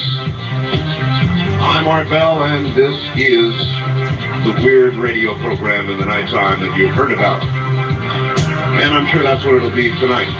Let me tell you what's going on. Tonight is going to be open lines. Anything you guys want to talk about is fine with me. As a matter of fact, I'm just about ready to go on a witch hunt.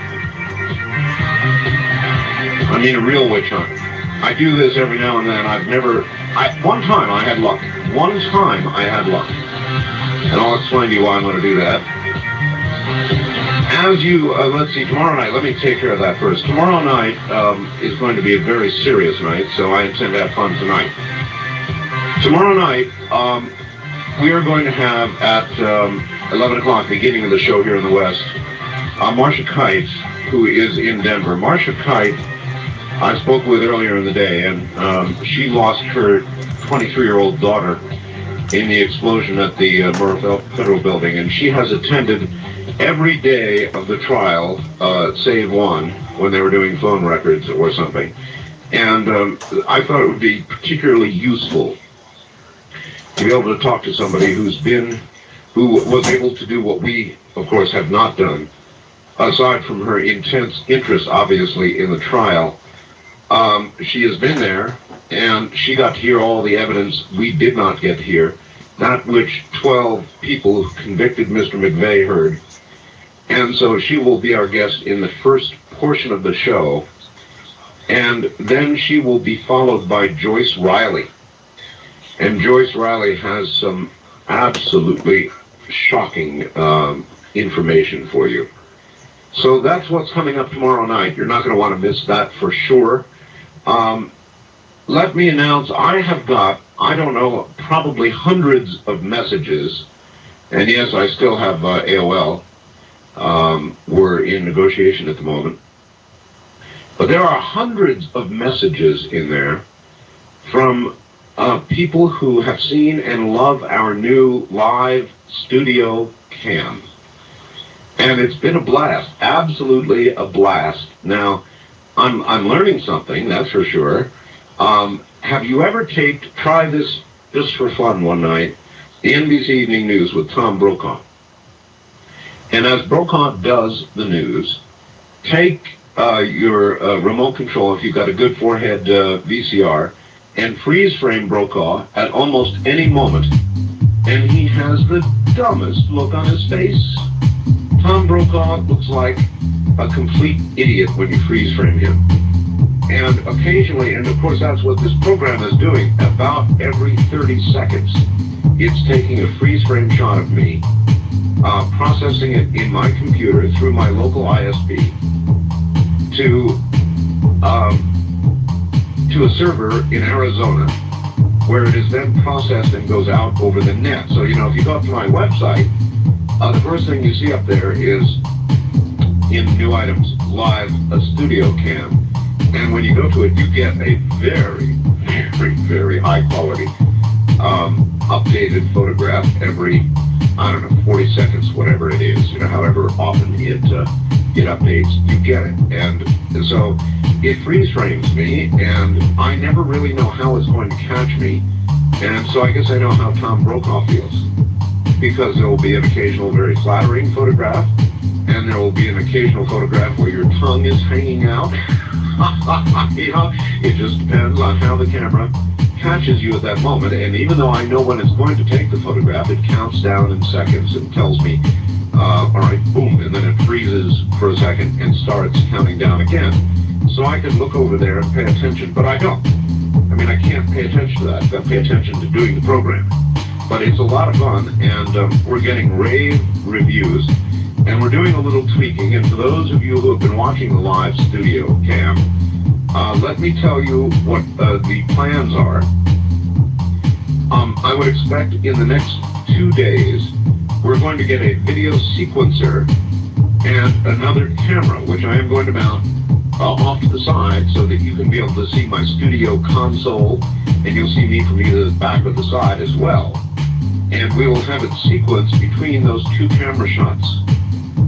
Keith, at the same time, is tweaking in Arizona and getting things working the way he wants them to work.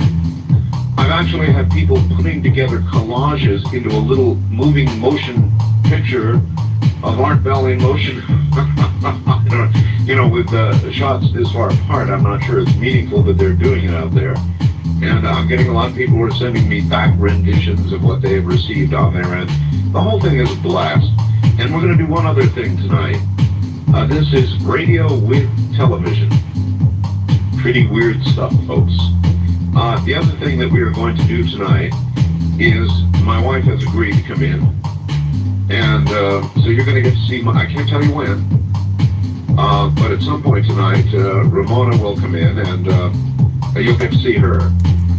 And so all of you who are picture savers out there, that'll be a big moment. I don't know what it's going to be. I can't tell you, but she is definitely going to come in. She has promised. And I thought you would enjoy that. All right, look, new affiliates. Welcome, KGAL AM in Albany, Oregon. 1580 on the dial in Albany. Glad to have you on board. Here's a big one, folks. WWNZ in Orlando, Florida. 50,000 watts on 740. Ooh, my. 50,000 watts on 740. So, rounding out to about 360-something affiliates for Coast and about 370 or 380 as an aggregate for the 2 programs, something like that. And I am instructed here that I should give a special thanks to Russell Smith, who's the chief engineer of WWNZ, get it straight, Art, WWNZ, in Orlando, because I guess Russell jumped through a whole bunch of hoops to get the technical side of things going, and Russell, I surely know how that goes, my friend, so thank you very, very much. As a matter of fact, it says here, Russell has helped get Coast to Coast on at least 3 or 4 of your affiliates. Really? So he's a traveling guy. Anyway, thank you, Russell, and glad to be on. This will cover, I would imagine WWNZ will cover, well, you know, we got to find out. But at 50,000 watts, it ought to cover a whole bunch of Central Florida and more, obviously, so we're glad to have you on board. Now, it's going to be open lines. Let me first tell you about my little witch hunt before we go any further. And I know I always catch y'all for this, but it doesn't matter. I am looking for a real broom riding, spell casting, magic dispensing witch. You know, a witch. No, not a practitioner of Wicca, nor do I mean to in any way demean the practitioners of Wicca. You guys know that is not what I mean, and Bern Marie, you're already typing, I know, out there in San Francisco, and everybody will tell me you will never find one, but I did find one once. And the reason I'm bringing this up tonight is because I had a very nice lady, and I won't even tell you who she is, call me and tell me, I'm your broom riding witch, and she sent me photographs and everything. Man, she looked like a witch. Went, oh wow, this is it.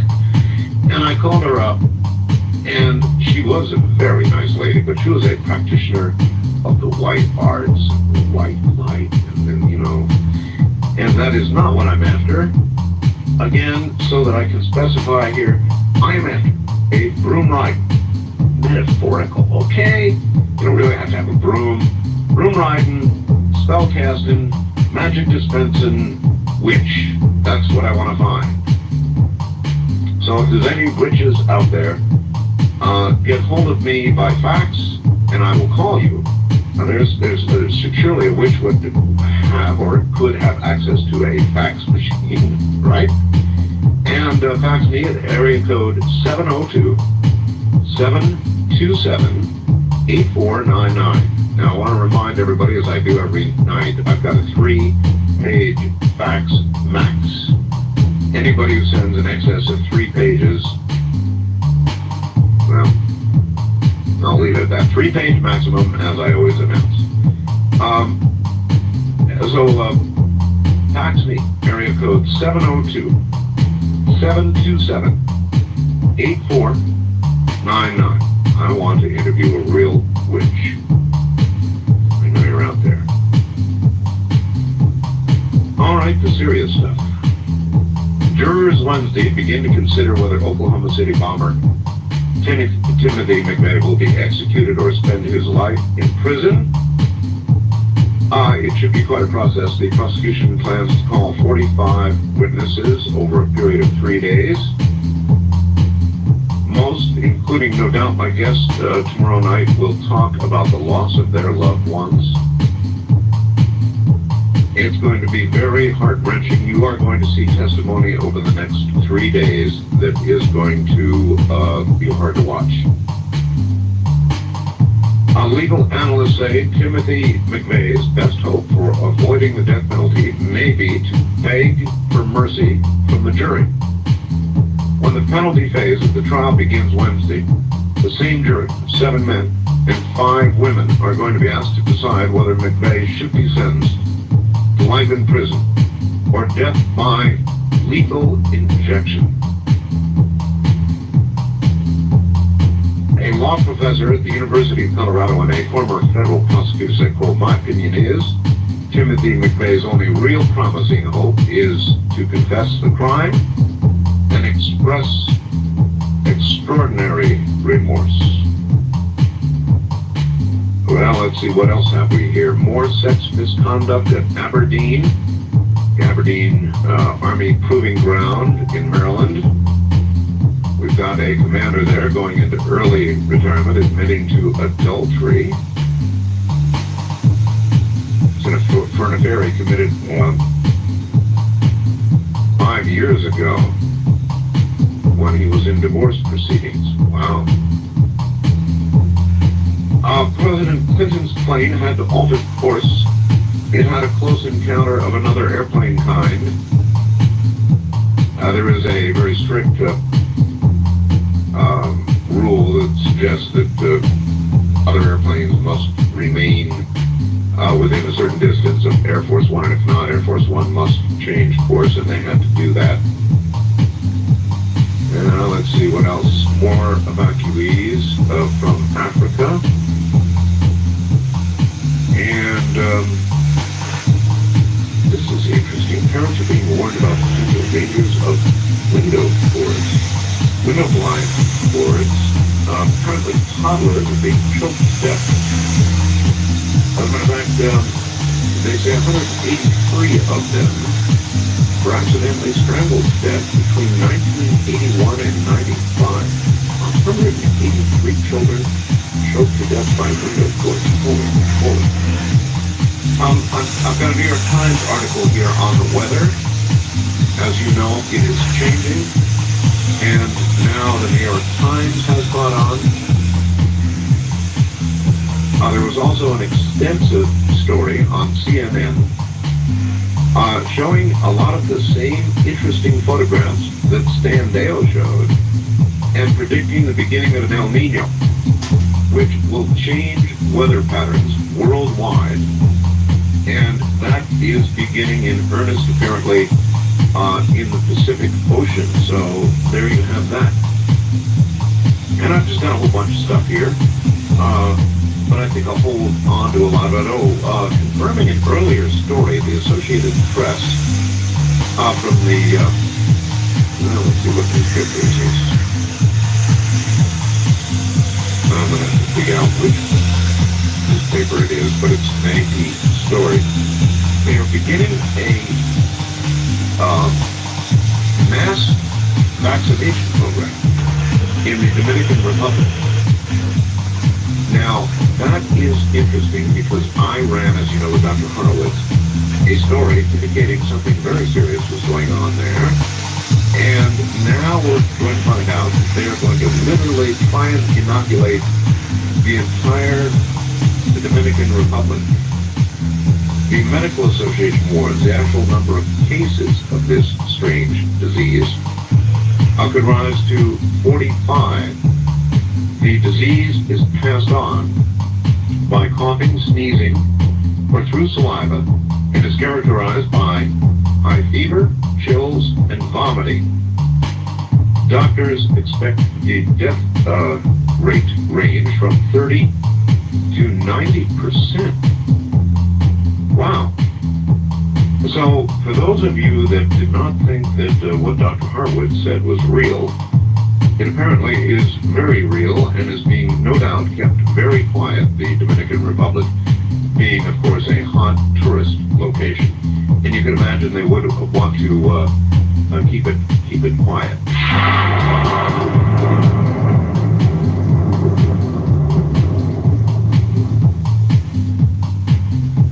Streamlink, the audio subscription service of Coast to Coast AM, has a new name, Coast Insider. You'll still get all the same great features for the same low price. The package includes podcasting, which automatically downloads shows for you, and the iPhone app. You'll also get our amazing download library of 3 full years of shows. That's over 1,000 shows for you to collect and enjoy. If you're a fan of Coast, you won't want to be without Coast Insider. Visit coast2coastam.com to sign up.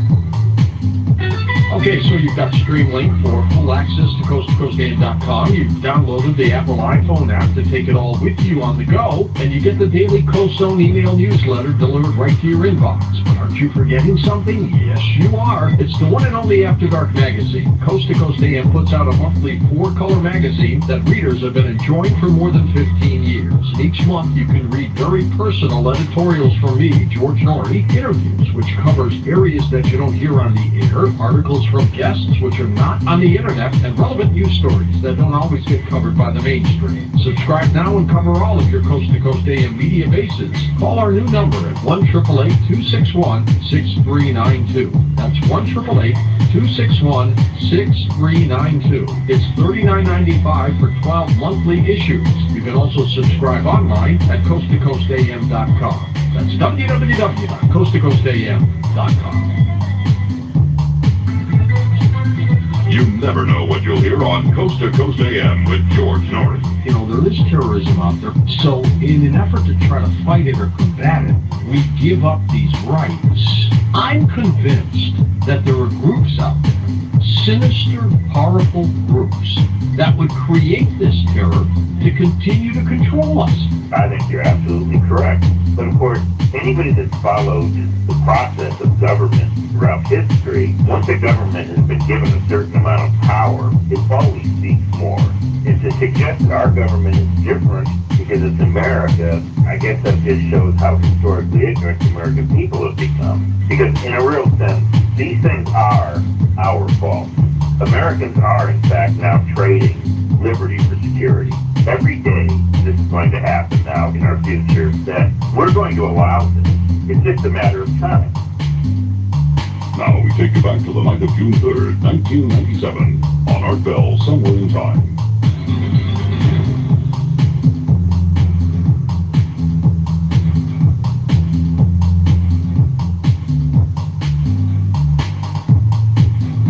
Okay, let me see now. If you've ever wondered, the real reason women talk more than men is they've got the brains for it. I don't know about this article. It says scientists have discovered that 2 language control areas in the female brain are significantly larger than those in the male brain. We measured the brains of 10 men and 11 women after death and found that the Wernicke Center, I guess it is, Wernicke Center, which helps us interpret words and sounds, takes up to 30% more of women's brains. Ooh. And this area, according to the doctor, which helps us select words, sentences, and grammar, is 20% bigger in women than men. Huh. This is quite, they say, a dramatic finding, I should say. It's the first time we've seen such a biological difference in the human brain between men and women. But what I would have to comment here that not always does it result in higher quality speech. Now, it seems to result many times in volume, in greater volumes of speech. Now, this is my observation. But have you ever run into one of those chatty women? They drive me absolutely crazy. And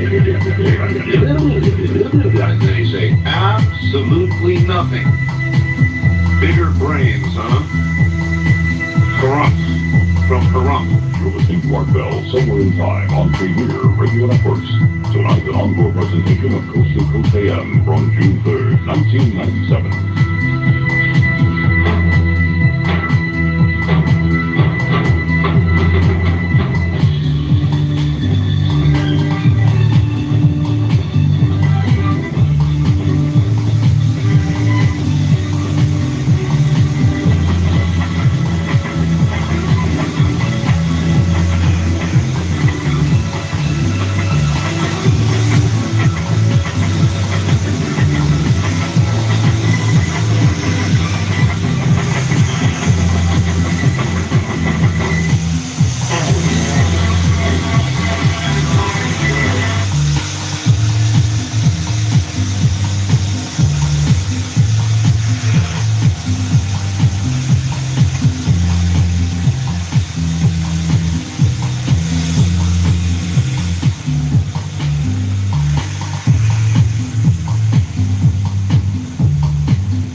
Good morning, everybody. I am Art Bell.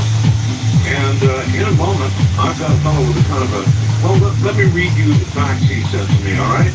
Art, I sent this to you on the night that you had the Air Force officer talking about the UFO over the missile silo. Oh, yes, we had an Air Force officer here who talked about a UFO over one of our silos.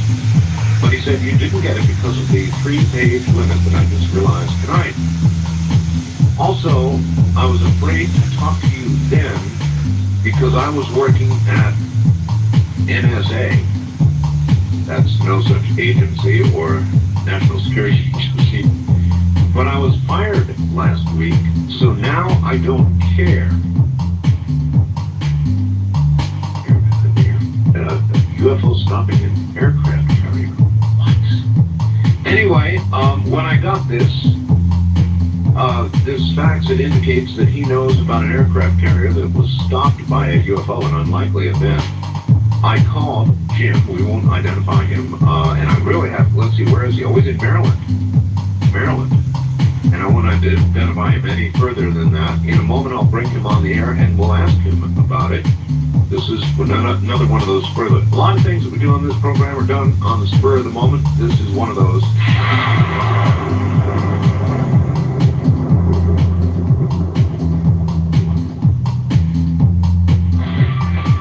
Streamlink, the audio subscription service of Coast to Coast AM, has a new name, Coast Insider. You'll still get all the same great features for the same low price, just 15 cents a day when you sign up for 1 year. The package includes Podcasting, which offers the convenience of having shows downloaded automatically to your computer or MP3 player, and the iPhone app with live and on-demand programs. You'll also get our amazing download library of 3 full years of shows. Just think, as a new subscriber, over 1,000 shows will be available for you to collect, enjoy, and listen to at your leisure. Plus, you'll get streamed and on-demand broadcasts of Art Bell's Somewhere in Time shows and 2 weekly classics. And as a member, you'll have access to our monthly live chat sessions with George Norrie and special guests. If you're a fan of those, you won't want to be without Coast Insider. Visit coasttocoastam.com to sign up today.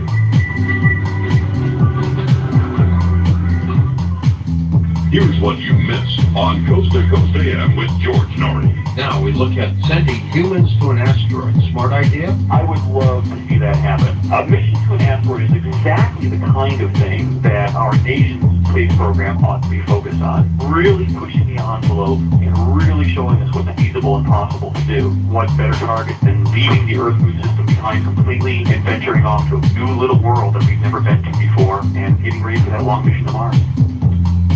Now we take you back to the night of June 3rd, 1997, on Art Bell, Somewhere in Time.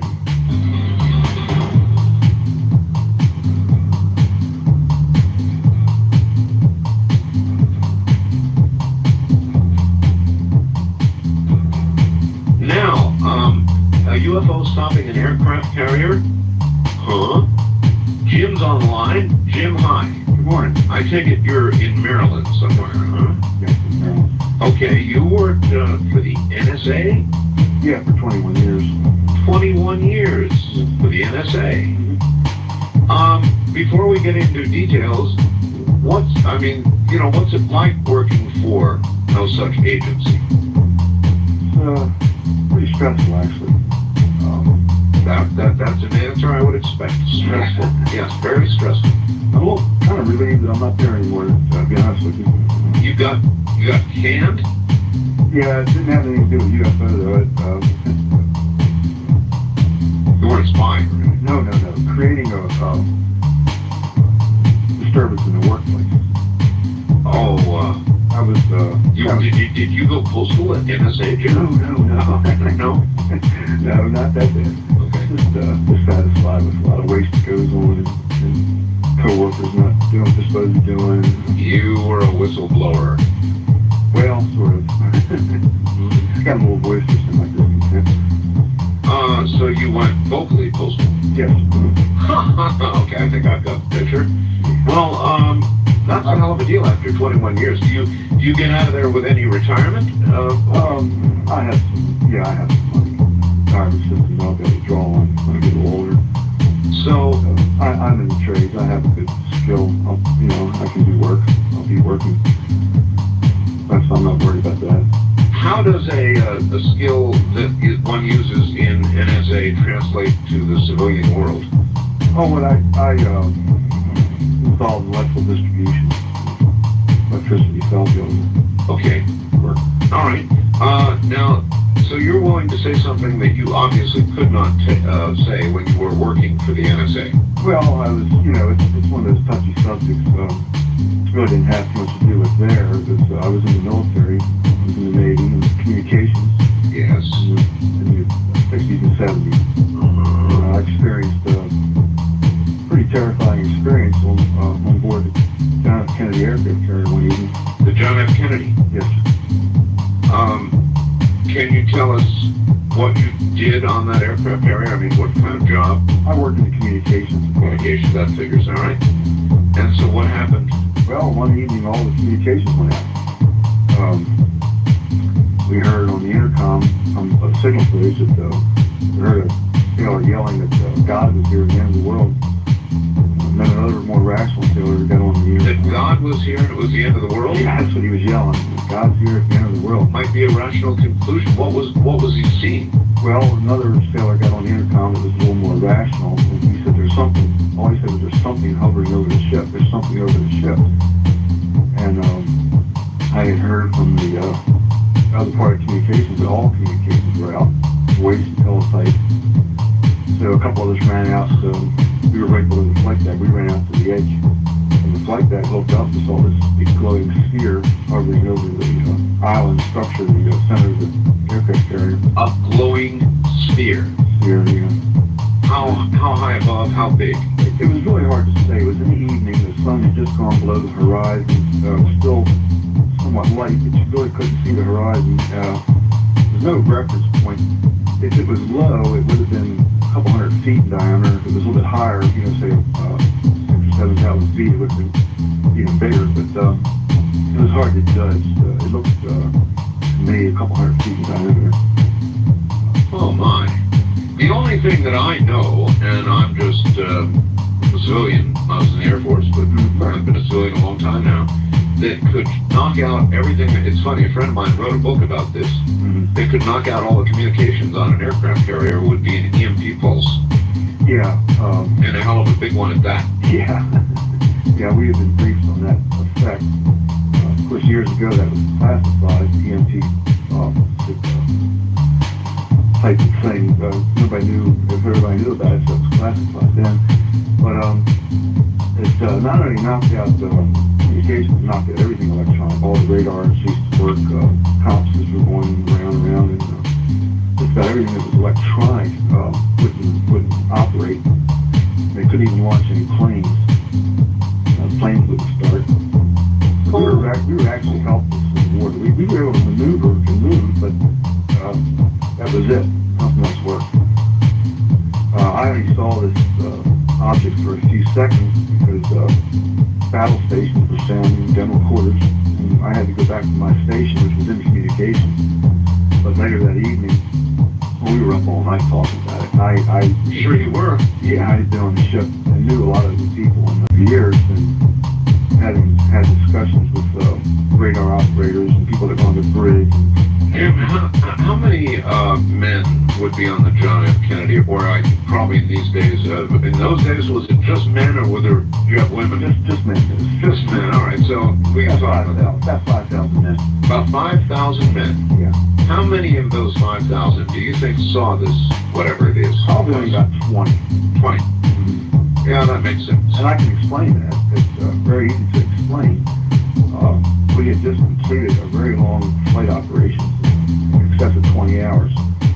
And the majority of the crew that normally worked on the flight deck were below, getting cleaned up, getting something to eat, rest, trying to get some rest. So by the time this event started, and general quarters was sounded, and the crew started arriving back on the flight deck, the object had gone. So, and even on a carrier, you cannot really get out to the open.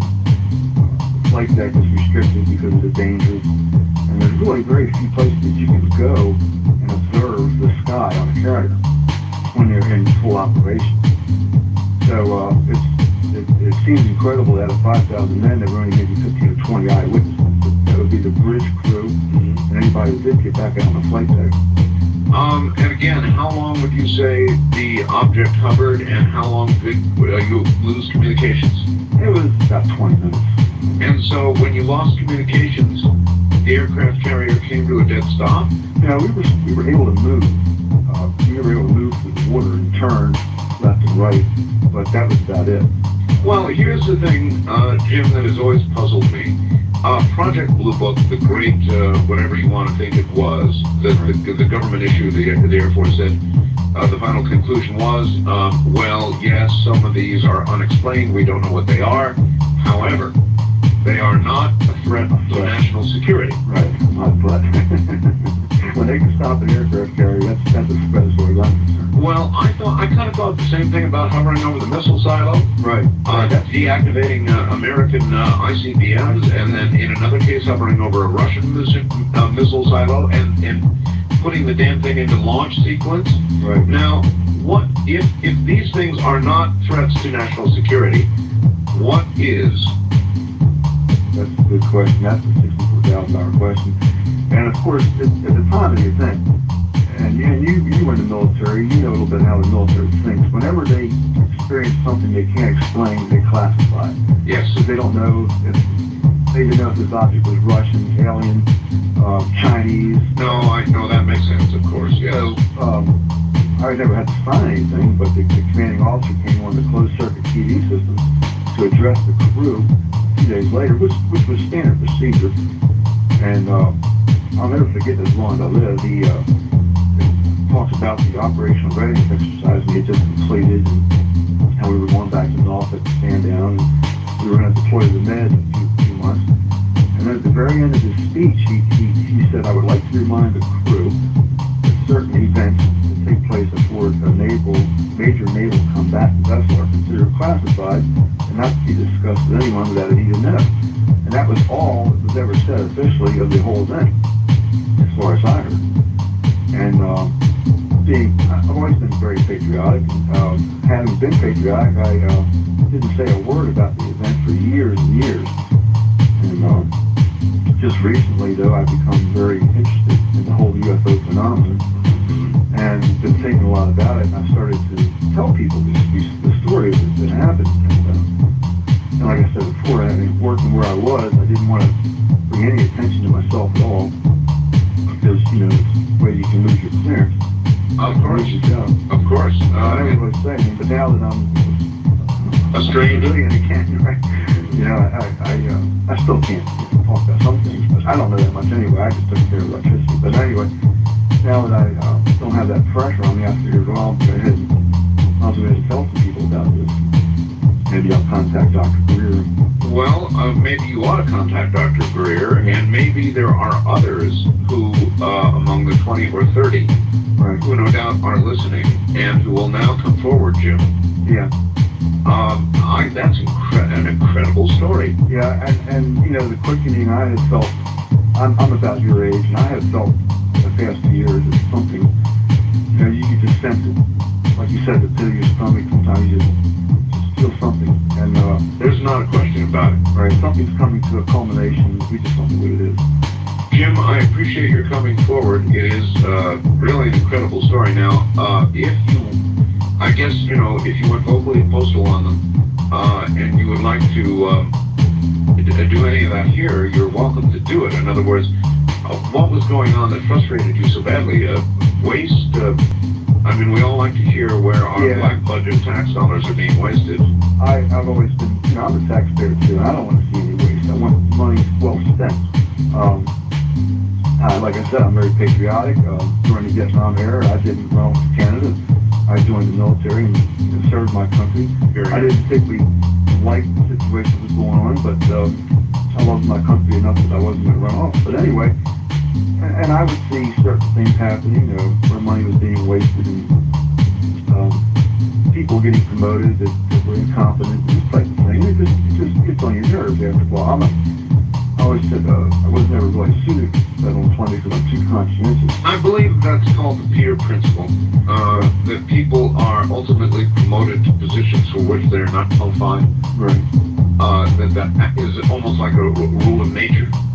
I think so, yeah. And if they just keep quiet and don't make waves, they progress in the chain of advancement until they finally reach a position for which they're utterly not qualified. Yeah, I had gone to schools and sponsored by them, and it didn't matter whether I would always put my best effort into it, and the other people would just kind of sit back and coast through it. Well, we both got the same pay, we both got promoted. I didn't, get any extra recognition, and I'm just irritated, I always put forth a good effort. Other people would just sit there like a bump on a log and we just move right along, and it was irritating. It was very frustrating for a conscientious person. Well, I'm sure that it was. So you really let go? I mean, how seriously did you let go? It was a couple of things, actually. It wasn't just one. It was, I always say, I kind of laugh now. I've chewed out the boss one too many times. I would let it out, no matter who was there, who it was. I didn't play the political game. I spoke my mind, and that's just not accepted anymore. Yeah. All right, Jim, my friend, thank you very much thank you. On the air, and hopefully we will hear from others on this. I really like seeing the pictures of you too in the studio. It's really great. Oh, you're able to see those? Yeah, I'm sitting here watching you, getting ready for the show. Actually, I was watching you get ready.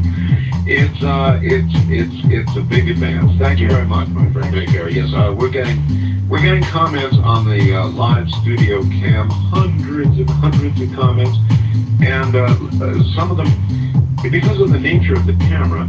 Well, here's someone, for example. Tonight I have on a shirt that, by the way, I got from Helsinki, Finland, and while I was in Helsinki, Finland, so that make a nice little prop T-shirt, And so I've got a fan from Monterey, Roger, who says, "Hey, Art, the live shots are pretty cool.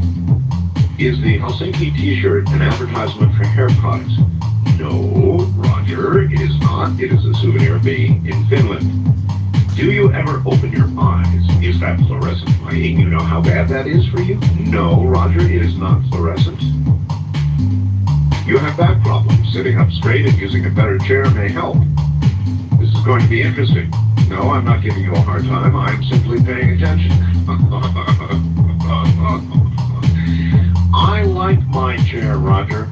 You know, I picked out this chair when I knew I was going to come home and I was going to be doing the show from home instead of the studio where I used to work, which had a horrible chair, by the way, absolutely horrid.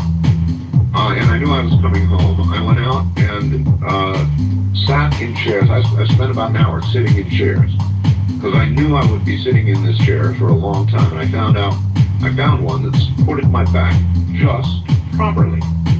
And that is what I am now using. I'm very pleased with my chair. And as for, look, I wear glasses. That's why you can't see my eyes. And let me see, in 5 seconds it'll take it. So let me open my eyes wide and give you a shot that probably makes me look like that guy who ran the cult. So I just took off my, did you ever see the picture of the fellow, what's his name, who ran the cult from Rancho Santa Fe? He has wide eyes. I just gave you a shot like that, took off my glasses. It is the glasses that make it look like my eyes are closed, I believe. So there, you got a great big shot of a wide-eyed Art Bell. Well, hello and welcome to the stream. We're going to have to... Happy birthday, Rebecca. As I said, sometime I think this next hour, I'm going to entice my wife to come in so you get a look at her television. So cool. Television is so cool. Don't forget now, I am on a witch hunt. I'm on a witch hunt. I'm looking for a real, my description, and I don't care how much trouble I get in for saying it, broom riding, spellcasting, magic doing witch. That kind of a witch. And maybe I will open a special line for a witch later. And you've got to sit through a lot of people who claim to be this or that until you get a real witch. But they are out there, despite what the Wiccans have to say. They are out there. Incidentally, from Bay Area, and you know what? I got to hold this till the top of the hour until the Bay Area joins us, so I'm going to do that. We're going to take a break. Top of the hour is on the way. We'll be right back. It's anything good.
Somewhere in Time.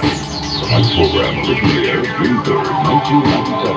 Top of the morning, everybody. I have just ordered, actually, my beautiful wife, Ramona, who you got to see if you were watching the live cam during this last break. She snuck in here and let her take a few photographs of her. And then she said, how about bringing me a cat? So I brought her Comet, who proceeded, and I'm sure didn't snap that, although maybe it did.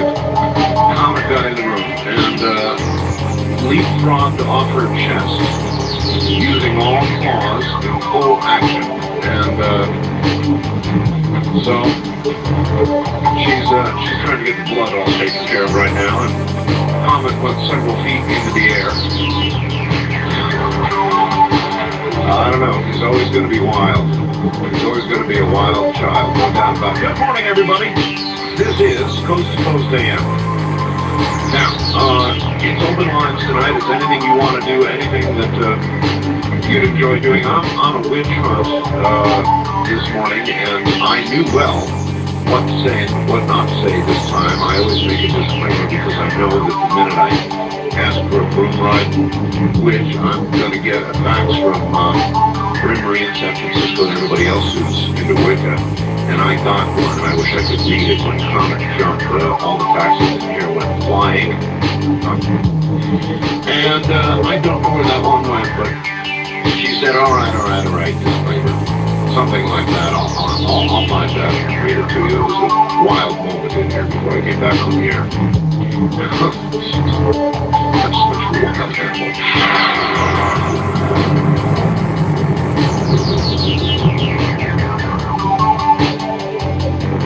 Streamlink, the audio subscription service of Coast to Coast AM, has a new name. Coast Insider. You'll still get all the same great features for the same full price. The package includes podcasting, which automatically downloads shows for you, and the iPhone app. You'll also get our amazing download library of 3 full years of shows. That's over 1,000 shows for you to collect and enjoy. If you're a fan of Coast, you won't want to be without Coast Insider. Visit coasttocoastam.com to sign up. Okay, so you've got Streamlink for full access to coasttocoastam.com. You've downloaded the Apple iPhone app to take it all with you on the go, and you get the daily Coast Zone email newsletter delivered right to your inbox. Aren't you forgetting something? Yes, you are. It's the one and only After Dark magazine. Coast to Coast AM puts out a monthly 4-color magazine that readers have been enjoying for more than 15 years. Each month, you can read very personal editorials from me, George Norrie, interviews, which covers areas that you don't hear on the air, articles from guests which are not on the internet, and relevant news stories that don't always get covered by the mainstream. Subscribe now and cover all of your Coast to Coast AM media bases. Call our new number at 1-888-261-6392. That's 1-888-261-6392. It's $39.95 for 12 monthly issues. You can also subscribe online at coasttocoastam.com. That's www.coasttocoastam.com. Now we take you back to the night of June 3rd, 1997, on our bell somewhere in time.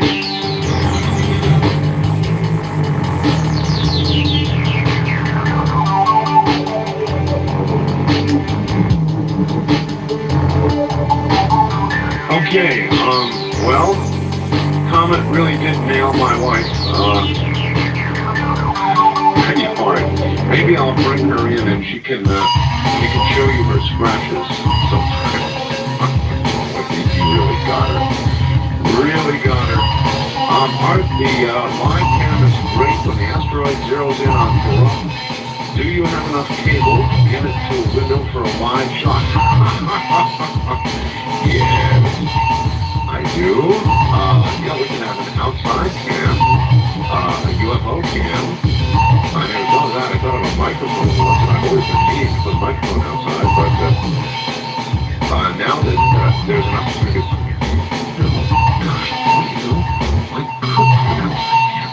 I could mount a camera outside. By golly. And we have some pretty beautiful scenery here. We've got an 11,900-foot mountain that stands over the little town that I'm in. I mean, you know, the rocky sides. No, that's big mountain.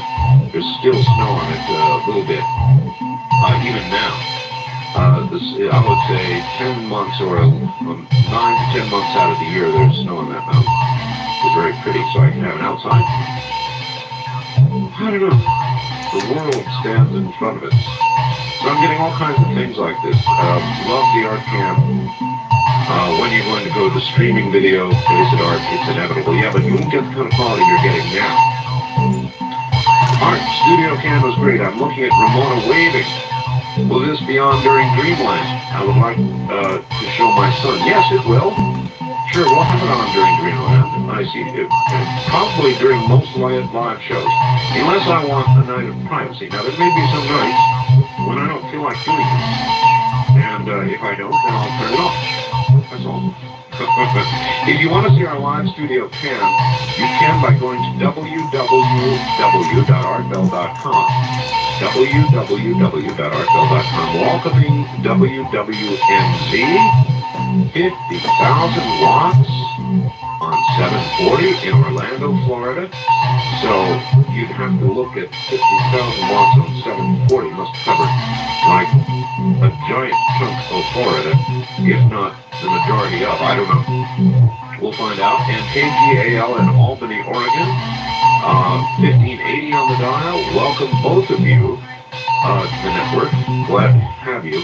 There is a very interesting story. It's open lines tonight, but here's one. We just had a man on the air, by the way. If you missed the first hour, there was a man who worked for the NSA, he says, and was fired for going vocally postal on them, and now tells the story of an aircraft carrier, the John F. Kennedy, that was stopped at cold by a UFO hovering above it. What a story. And now this, and I've been hearing about this, and hearing about it, and I suppose I should have this guest on. Does the Bible contain a secret code that foretells the future? This is a Reuters news story, folks, not an Art Bell story, a Reuters news story from New York. With reviewers and experts denied an advance look. Good. A book was published around the world this week claiming that the Old Testament contains a secret code that 3,000 years ago foretold the Holocaust and the assassination of Yitzhak Rabin. The book says the code, found in the Bible by an Israeli computer expert, also foretold many other of history's major events and warns of an atomic war that could bring the end of the world in 2000 or 2006. Oh my!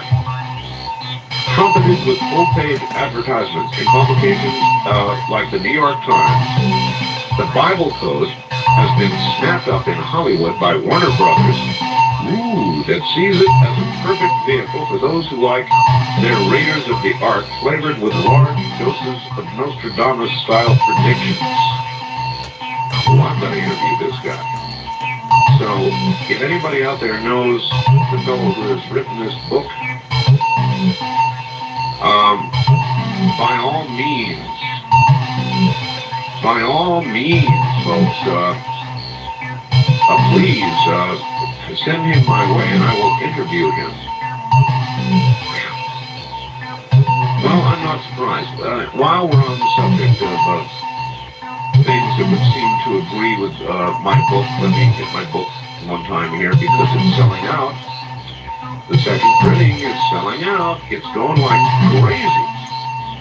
And I don't know, maybe they're going to be ordering the third printing shortly. So here's the deal. And this deal is not going to be going much longer, I can tell you right now. I have authored a book called The Quickening. It apparently has resonated with a lot of people because we have never seen such ordering in all our lives. The Quickening is 337 pages. Oh, you know, I could get it. Hey, honey, if you're listening out there, bring in my book, The Quickening. Now, I just realized that I can hold that up and show people. Television. Read it, television. The Quickening is a well-documented, careful explanation of everything I have come to believe and now have proven regarding what we are going through. Here comes my book. I'm going to hold it up so you can see it. Let's see. Anyway, it is a compilation of things that I have come to believe are absolutely true through the years that I have been doing this program. And I'll try and give you a shot from the front and otherwise as well. When that comes out. And then I'll give you a side shot if I can. It really is a very, very fine book. It's a well-made book. They do nothing but best quality work. So, that's The Quickening. And if you'd like an autographed first edition copy of The Quickening, you really need to act, because I'm not going to be doing that for too much longer. So let me give you the phone number, and they are ready for immediate shipment. Now what's going to happen is the same thing that occurred last time. In other words, when I run out of books, I will stop advertising because it is too frustrating to people. And so I will stop the advertising. And I know a lot of people say, oh, good, we don't want to hear it anyway. But I wouldn't wait, because I am told my publisher says the second printing is going about like the first. The number is 1-800-864-7991. You can call it right now. Or if you can't get through right now, because it's obviously going to get very busy very quickly, write the number down and call tomorrow or something. But in the meantime, pick up the phone right now and see if you can get through. I'm getting rave reviews on the books. As a matter of fact, one night when we have time, or maybe even tonight, we'll open the line for people who have read the book and would like to give their own reviews. I'm not afraid to do that at all. Open line, straight ahead, east of the Rockies. You are on the air. Good morning. Yeah, this is Vince calling from just outside Chicago. Hi, Vince. You know, you had a little teaser last night on the program. You said that you had spoken to Richard Hoagland. I talked to him again today. You know, I'd like to say that I think Richard is one of the most interesting and intelligent people in America today. And, you know, sometimes when he talks in this program, it's just, drama is just so intense and intriguing. It's, you cut it with a knife. I almost wish you wouldn't mention that, because what he's got going on right now, let's see, what could I tell you? I can't tell you much about it. I can tell you that we are talking, you know, I guess you've heard the news about this scientist who years ago said that cometary material is consistently piling into the Earth, adding like an inch of water every so often. I mean, serious amounts of cometary material. That scientist, whose name I just can't recall in this moment, may be coming on toward the end of the week. We don't know yet. Then there's a thing about Egypt, and you're right, it's a teaser, because this is so serious, what we've got going with Egypt, that if the information is correct, and I have the person on that I think I'm going to have on, and he's going to say what he's going to say, I may have to stay on the boat when I get to Egypt. Now, Art, I have a feeling inside me, you know, some sort of vibration that Richard is really onto something. I know it. Yeah, I just feel it in my soul that Richard is really, really onto something, and I just always await, you know, what's coming out of, you know, his research and his scientific studies. So do I. And thank you very much for the call from Chicago. You know, Richard is an intriguing individual. Sometimes I know he frustrates the audience because of the way he tells stories. And so I sort of grab him vocally by the lapels and shake him, and he spits it out. But he's a good friend. We talked earlier in the day, and what he's working on right now, the implications of what he's working on right now. You guys know me. I'll do anything. But this one stretches even my, how can I put this, a willingness to stick my neck out, but I'm willing. I mean, what the hell? You only live once, right, folks? You only live once, and either do it your way, or you probably ought not be doing it. So if this goes ahead as it looks like it will, you're gonna hear, it won't be for a couple of weeks regarding Egypt. There are some legal matters to clear up. And if it's as serious as I think it is, I probably can't get off the boat Egypt. You know? This is from the Bay Area, and it says retaliation to McVeigh verdict, question mark. Officials say the attack on a utility transformer in Redwood City just might be a reaction to the 55 shots from a high-powered rifle riddled the PG&E substation today, cutting power to about 2,000 people. San Mateo County Sheriff's deputies found a Confederate flag and a newspaper article about the McVeigh verdict. I know that's suggestive, huh? The flag was attached to a nearby fence, and the newspaper bearing the headline, McVeigh guilty, placed under a rock. McVeigh was convicted yesterday, written with murder and conspiracy in the 95 bombing of the federal building in Oklahoma City, the old 168. On our international line, you are on the air. Good morning. Hello. Hello. Is this Art? Yes, it is. Where are you? Different. Wait a minute, hold on. I'm going to try to clear that line up a little bit. Okay, are you... Your radio to turn off. Is it a witch? You want to talk to me? You're a witch? Well, what do you mean, sort of? Well, I'm a psychic energy worker. And I change realities for people often. A psychic energy worker who changes reality for people. That might be a loose definition of a witch. Yeah, it was pretty loose, but that sounds like Art needs help.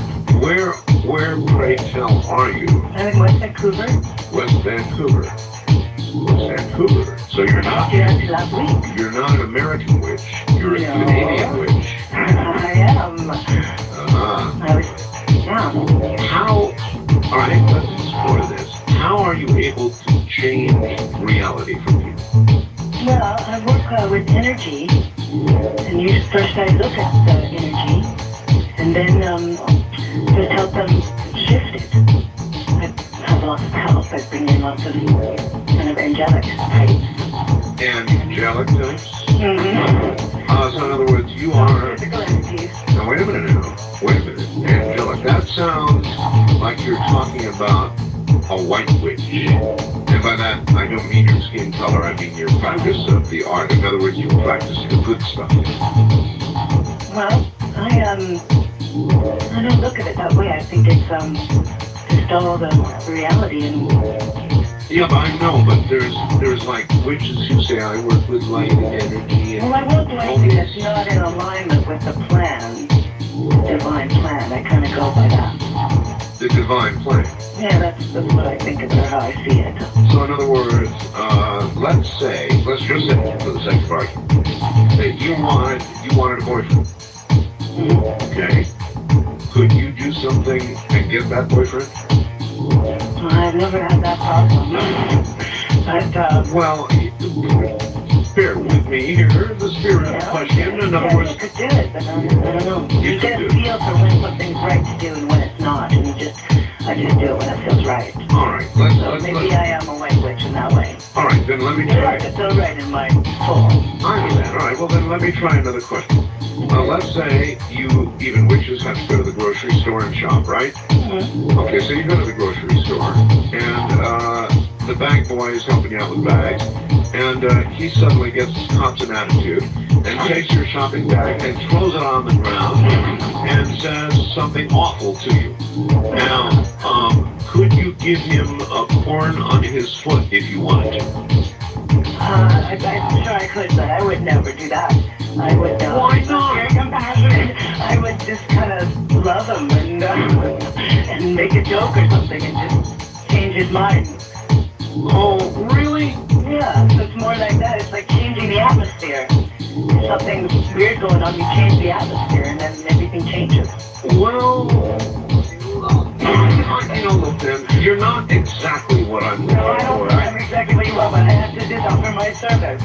Well, I appreciate the fact that you've called, and I guess the bag boys are safe.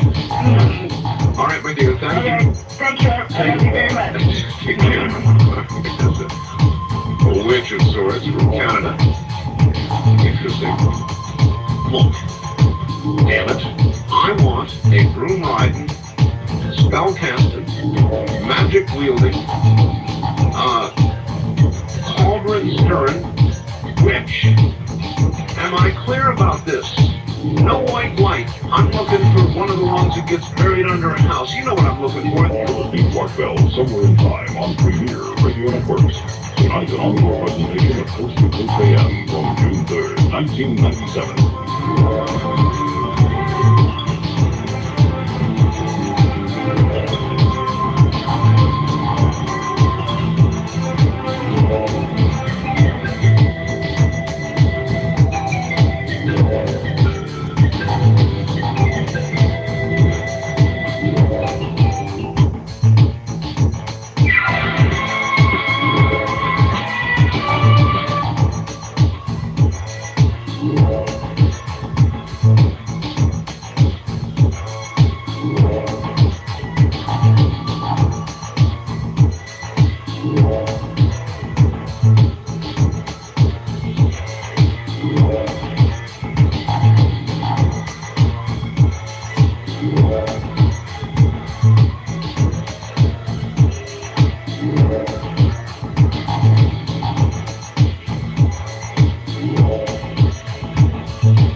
Except for, this is something entirely different, Ron. This is what I was talking about, what we're doing here on the air right now. This is different. And by the way, I wonder how many of you, I wonder if everything was running all right. You might send me a fax and let me know if you were able to see Ramona during one of the breaks. We had her come in. Now, this is cool. When I said television is cool, I know it sounded weird, but I meant this, what we're doing here, which is, to me, an interconnectivity with the radio program that we're doing, and an adjunct to the radio program.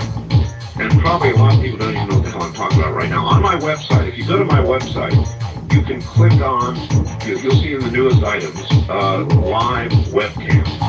And when you click on that, you will get a high quality, or very high quality, the highest I've ever seen for this kind of a system, photograph of me doing whatever I'm doing, or whatever it is that's going on in the studio during the show. Now, when the hours are up that we're not doing the program, whatever was the last photograph taken of me, it's going to be what's running the rest of the day. But while we're on the program live, this new system, bless Keith's heart that he has found that we are using, will be up and running. And this kind of TV I love, because it is a direct connection to you guys who are listening to me. But as far as letting these people come in with cameras anymore, I'm not doing it. I'm not doing it. I've now sworn it off. Never again. And I don't like television. You're exactly right. I don't like television. And when I say that, I mean produced television, where they come in and do 2 hours of video and end up with 3 minutes of video that that they run wherever for whatever and all the rest of it. That's it. I'm done. I'm on the radio. That's my medium. Television, I watch it, but I'm not going to be on it anymore, except for this kind of thing. But this has to do with the program. It's entirely different. But television networks and shows, no more. No more. Newspaper interviews, there I won't say forever, but for a long time I'm not going to do it. I've stopped. There's too much going on in my life. If people want to know what I have to say, they can listen to my radio program. If somebody wants to write a nasty newspaper article about me, which I'm used to, by the way, no problem. I'll respond on the air. But I'm not going to do any more. So there you have it. Vinny, east of the Rockies, you're on the air. Hello. Hello. Yes, hello. Yes, that would be me, and you need to turn your radio on. Okay. Yeah, I just wanted to hypothesize, theorize, and proselytize a little bit here. About what? It's gone.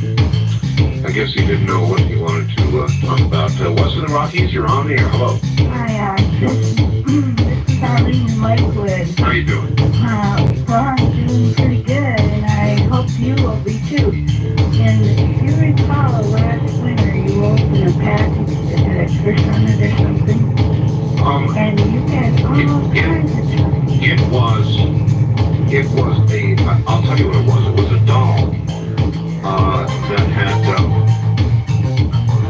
doll that had, that really is a very interesting story. It was a genuine article, a doll that had been in a fire and had a curse on it. And wasn't it nice of some listener to send me a doll with a curse on it?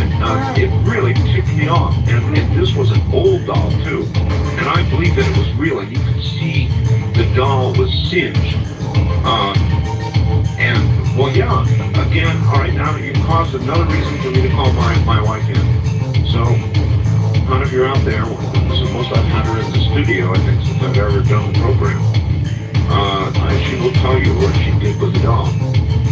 And why is it that the wife always has to come in here and say, talk about the things that are unpleasant or the things that are unhappy? Reminds me of the days when I used to be a talk show host. Well, this is Ramona Bell, and I'm here to tell you the story of the cursed doll. Interesting enough, we received this package about, 2 or 3 months ago, and I open it up, and here comes the letter. And this very raggedy looking, but still intact doll. And the letter says, Dear Art, this doll I am sending to you because I don't know what to do with it. It was salvaged from an attic. This person wanted to sell old toys, so he found all these old dolls and things in his attic, in the attic of a house that he owned. And among these things, he found a little ditty about this doll that said that this doll was involved in a fire. Anyone who was in possession of this doll was involved in a fire. Its owners or previous owners had had problems and complications. He wanted nothing to do with this, so rather than dispose of it in a manner that would be appropriate for such an item, he sends it to us. And the moment I started reading that this was a cursed doll, I do know, and Art may or may not have told you this, but I do know a little bit about magic. I'm a water witch. which means that I know how to douse, and I have been able to find water by dowsing and proved it to Mr. Skeptical here. The same goes for cursed items. What I had done was the doll was wrapped in plastic and it was in a box. So I took what amounted to, I'd say 12 ounces of just plain old table salt, and I put the doll in another bag, and then I took the table salt and I sprinkled it all around, all inside of the bag with the doll, sealed it back up, and took it to its final resting area, which is now it's probably the city dump here. And that's basically how we got rid of it. And I will tell you right now that for anyone who wants to send another cursed item, don't bother, because we have enough problems as things go. And in a moment, my happy hubby will be back. So until then, stay tuned.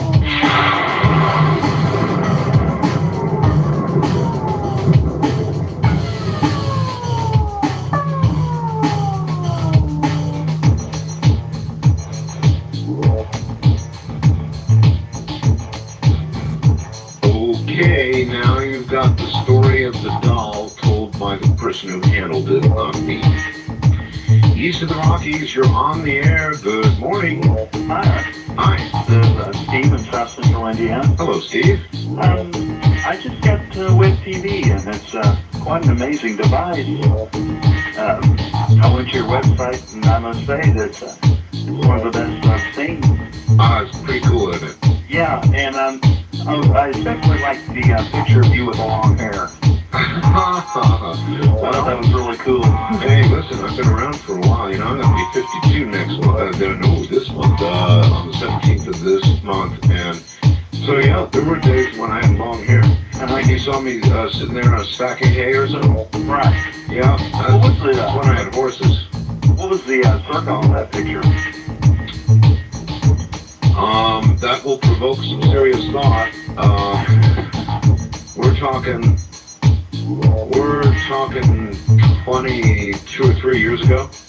Wow. Yeah. I know. Now you're starting to depress me. Oh, no. I don't want to do that. Hey, are you able, you got Web TV, right? Right. Are you able to see our live studio cam? Yes, I can, but unfortunately I'm not home right now. I work tonight, so I'm at work now, so. But, also, I'm glad to hear that you don't have your casket wrong. Oh yes, I do. Well, you do? Just the front, not the back. Trust me, they can do enough damage with those back claws. Well, in fact, we could demonstrate the damage done moments ago. Yeah. Well, see, I don't, I have a cat and I don't have the claw. I just really don't agree with it. I think that, I think it's kind of cruel, really. Oh, no, I say yank them. Yank them out, one at a time, without anesthetic. Okay, just one more thing. Yes. Are you still on AOL, or do you not have any? No, I am on AOL, and it looks as though we have reached some sort of agreement. Okay. I was wondering if you could give your email address. Well, sure. It's artbell@aol.com. That's it. Also lowercase, ARTBELL@AOL.com. AOL? No, not .AOL. It's artbell@AOL.com. Okay. Okay? Okay, thank you very much. Thank you very much. This one says, hey, Art. Great to hear you so clearly. It's been a drag listening to your show on the skip from North Carolina and Chicago and San Antonio. Now you're locally on WWNZ. How about opening a line to your fans here in Orlando? You may even find out the coverage area for WWNZ. That's true. Tim in Orlando. Well, yeah, I could do that. As a matter of fact, I've got not just one new affiliate tonight, but two. So I could open my lines to my two new affiliates, if I could find them. When Comet launched off my wife's chest earlier, everything in here went flying, so I will see what I can do. All right, here we go. Sure, I can do that with the East of the Rockies line, so beginning after the news. I will restrict my East of the Rockies line to people who are listening. Oh no, this isn't going to work. Not Albany, New York. This is Albany, Oregon. All right, well, one at a time then. I'll restrict first to Orlando. They're the biggie. 50,000 watts in Orlando, Florida. So I will restrict the line in about 10 minutes, or after the news, that is, to people listening to WWNZ 740 in Orlando, Florida. How's that? Sure, I'll do that. West of the Rockies, you are on the air. Hi. Yeah, hi. This is Mike calling from Maui, Hawaii. Oh, Maui. Yeah. Beautiful island. It's home. Want to tell you, I enjoyed the program you had, just a couple months ago about the guy who wrote the Obaki Files. Oh, yes. Excellent, excellent. And being a resident here for coming up on 15 years, I can tell you there's a few things going on around here that does raise chicken skin, I'll tell you. There's no question. Hawaii is a very mystical place. My wife is was born actually on Hawaii, at Eva Beach in Hawaii. And she was just on the screen. If you've got a computer, you would have seen her. I got a quick ghost story for you, if you'd like to hear it. Yeah, fire away. Is it a Hawaiian? Hawaiian. Yeah, fire away. A few years ago, my wife and I went to Hawaii, and we stayed at a hotel which did not survive Niki. It was the hurricane. Right. And, make it short, we're in bed sometime after 11, finished watching the band downstairs, enjoyed that, ate, went up to bed, start to slumber away. And pretty soon I'm getting the chicken skin, and I open my eyes, and there's something probably 6 or 7 feet. Wait. A lot of people don't know what chicken skin is. Oh, when you get that, the goosebumps? That's the Hawaiian way of saying goosebumps, right? Yeah. Okay, so continue. Okay, so something's up, and I open my eyes, and I see something 6 or 7 feet tall standing at the end of the bed. My impression is it was something human-shaped, kind of glowing. It scared me so bad I couldn't move. You know, get that totally petrified, you can't move. Closing your eyes is the only muscle that'll work. Yes. So I closed my eyes and I understand that. And I closed my eyes and hopefully went to sleep not so long after Now, that. see, I have a very hard time buying that part. Closing your eyes, sure, it's like pulling the covers over your head. I understand that. Well, but how could you possibly go to sleep? Okay, I was so terrified that I closed my eyes, and all I know is the next thing I woke up and it was about 3 or 4 in the morning, and I had to go to the bathroom. Now, I don't want to freak out and say too many weird things, but my impression was it looked like what I would think an alien would look like. Okay, we'll leave that at that. I didn't tell my wife or ask her about it till the next day when we were on Oahu. Yeah. And I said to her, Dave, you know, last night I think I saw something in our room. Oh, I'm getting chicken skin right now. She said, I didn't want to tell you, but there was about a 7-foot tall Hawaiian pissed off that came in through our window and stood at the end of our bed. And I'm like, oh man. And I'm like, oh. Are you serious? Hey, no kidding. Oh, no kidding. That morning when we went to check out. Is your wife there? My wife is in the other room, and she's almost pure Hawaiian. Well, is she willing to come to the telephone and substantiate your story? Actually, she's a very devout Mormon and won't even listen to your radio show. Really? Really, I do. There are people like that. I mean, yeah. They really are. They write to me. They must listen because they write to me to tell me they don't listen. Well, she has her views. She thinks I'm wasting my time listening. But, well, you might be. And, no, I'm not. But anyway, we go to the front desk, and we said, as we're checking out, Now, wait a minute. Why would a devout Mormon say pissed off Hawaiian? Why would a devout Mormon say pissed off Hawaiian? A devout Mormon would probably say very angry Hawaiian. Well, perhaps not that exact choice of words. You may be substituting. But needless to say, she said that it was not happy and was right there, and That I could he understand. could deal with it. I couldn't. I wouldn't either. When we were checking out the next morning, Yes. and I walked over to the front desk at the other end, and I said, you know what, we had a ghost in our room last night, and it kind of blew me away. And the person just looked at me and said, so, we get those all the time. And I'm like, okay. You mean like, what's the big deal? Yeah. I was like, alright, okay. They probably thought you were trying the old fly in the soup deal to get your money back. Well, the wife was paying right then, so that wasn't happening. So that's just a, kind of a little ghost story, because I really enjoyed when you heard it. I mean, pardon me, when you said the Obaki files that one time. I tried to call in that night to... Why do you think that Hawaii is such a mystical place? I probably ought to have my wife in here answering that too, but I mean, it is a good question. Why do you think Hawaii, particularly, is such a place of mystical occurrences?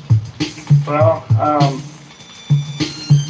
probably because it's, well, I don't know if the word ley lines, or anything like that, energy lines or whatever. I don't know what seems to go past there. Since we're in the middle of nowhere, where else is it going to go? We're in the middle of the ocean, I guess. So in other words, if ghosts are generally distributed about the world and they favor land, you're the only land for a long way.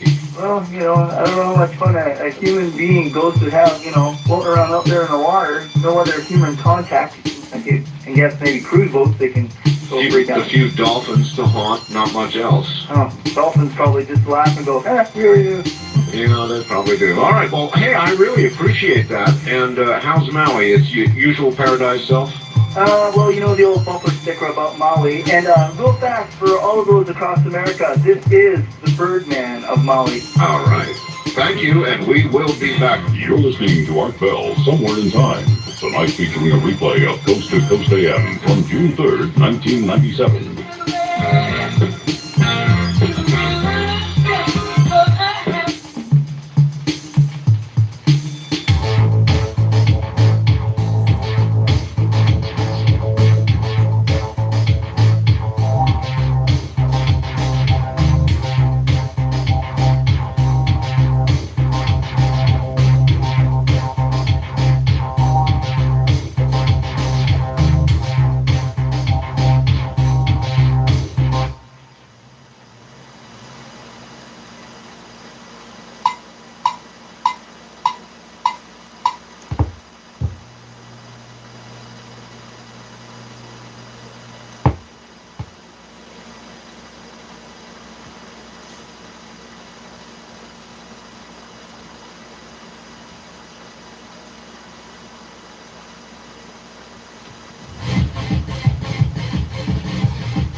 Anything is possible tonight, anything at all. Who knows? But then again, that's kind of the way I like it.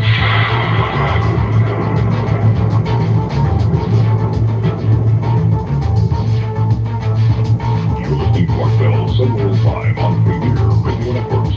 Tonight, an encore presentation station of Coast to Coast AM on June 3rd, 1997.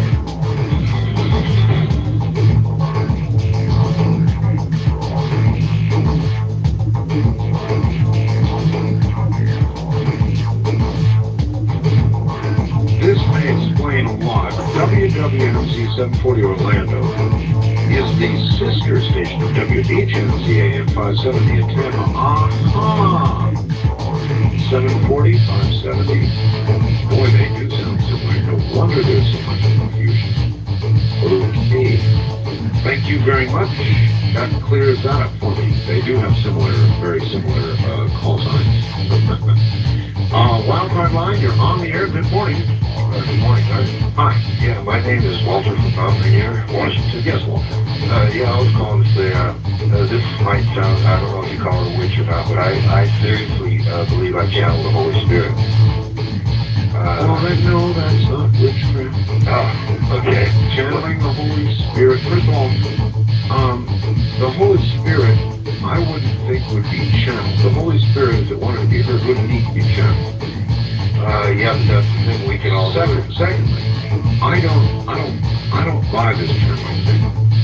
Okay, well, you don't think that other people, like, is the Pope supposed to be able to do that? I don't think he calls it channeling. Well, it amounts to the same thing, all right? What you hear me say is actually a product of the Holy Spirit, no matter what I say. Well, in the sense that we're all connected like that, yeah. Okay. Well, one other thing I'd like to ask about.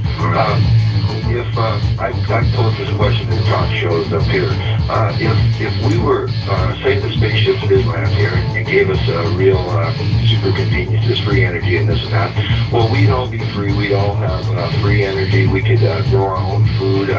But still, I'd ask people, how would we divvy up the land on this planet? I mean, if they gave us all this, told us you guys are foolish not to be self-sufficient each one of you now, everything's free, here you go, this land your crime and your famine and all this, I mean, what would be, and we could do that right now with our government, you know, but all over the world, just it's a terrible joke. But I wonder, you know, what would happen when they did land here and gave us that. We wouldn't divide the land up anyway, would we? It is indeed a very good question, and I don't have the answer, but I sure would invite anybody in the audience to answer it. How about that? Okay, yeah, one other thing, Art. If you believe in this, about the Holy Spirit, you know, if you want to hear some noise, or if your listeners hear any noises, or their animals start acting funny, this is for everybody. I believe that the Holy Spirit can do that, so see if anybody hears any noises, including you. All right, all right, thank you very much. Here's somebody. Art, I am both watching you and listening to you on my Macintosh from the floor of my darkened kitchen. I recognize the significance of what you're doing tonight and have set up my sleeping bag to watch and listen for as long as I can stay awake here in Marin County. Really?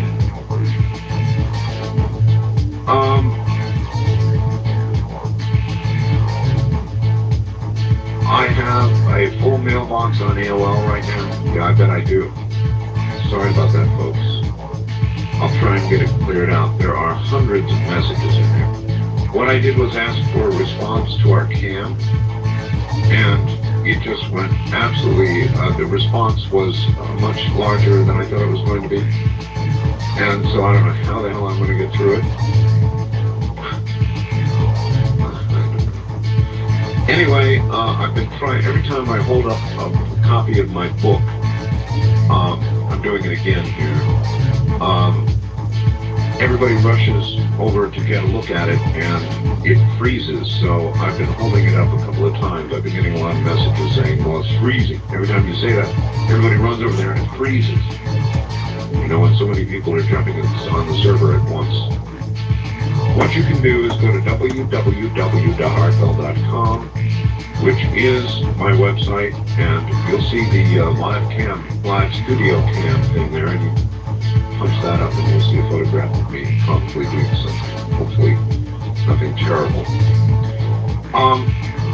If you would like to order an autographed copy of The Quickening, they're going fast. The second printing, I'm advised by my publisher, is going like crazy.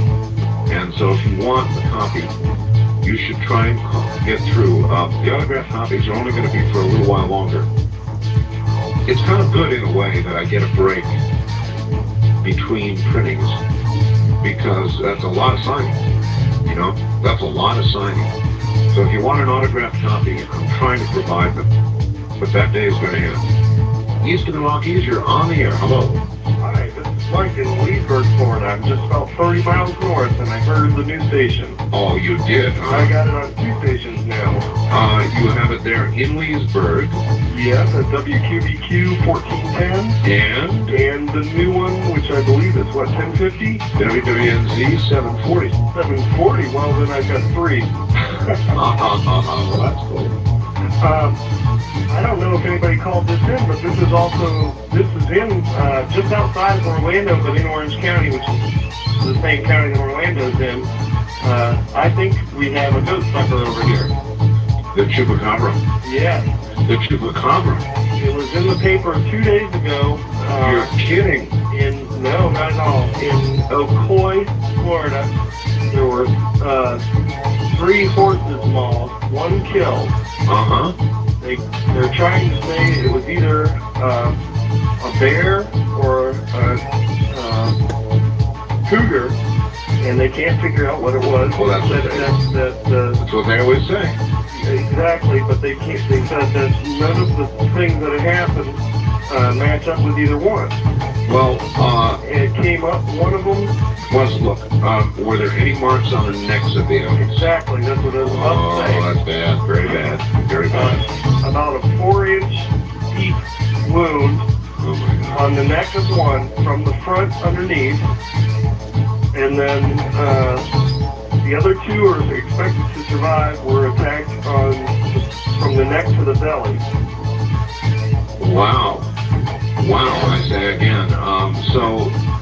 And then I've been very tempted to call the Game and Fish Commission and let them know about your show. There is one other very important question. Was there blood missing?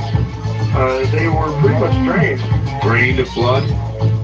We're talking Chupacabra. Well, the 2 that are going to live, they apparently didn't get all the blood. They got spooked first. That's disgusting, sir, but I really appreciate the report. Thank you.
Hi, I'm Keith from Minneapolis. Yes, sir. You been looking for a witch? Yes. I'm a witch. What kind of witch are you? Well, first of all, you're the kind of witch who's going to have to turn off this radio. So I'll await that. Okay. Got it off? Yes. You should have been able to just will it off if you were a really good witch. That's what my students for. I'm sorry? That's what my students for. What kind of witch are you? Well, I am indeed a true witch. I practice both kinds of magic.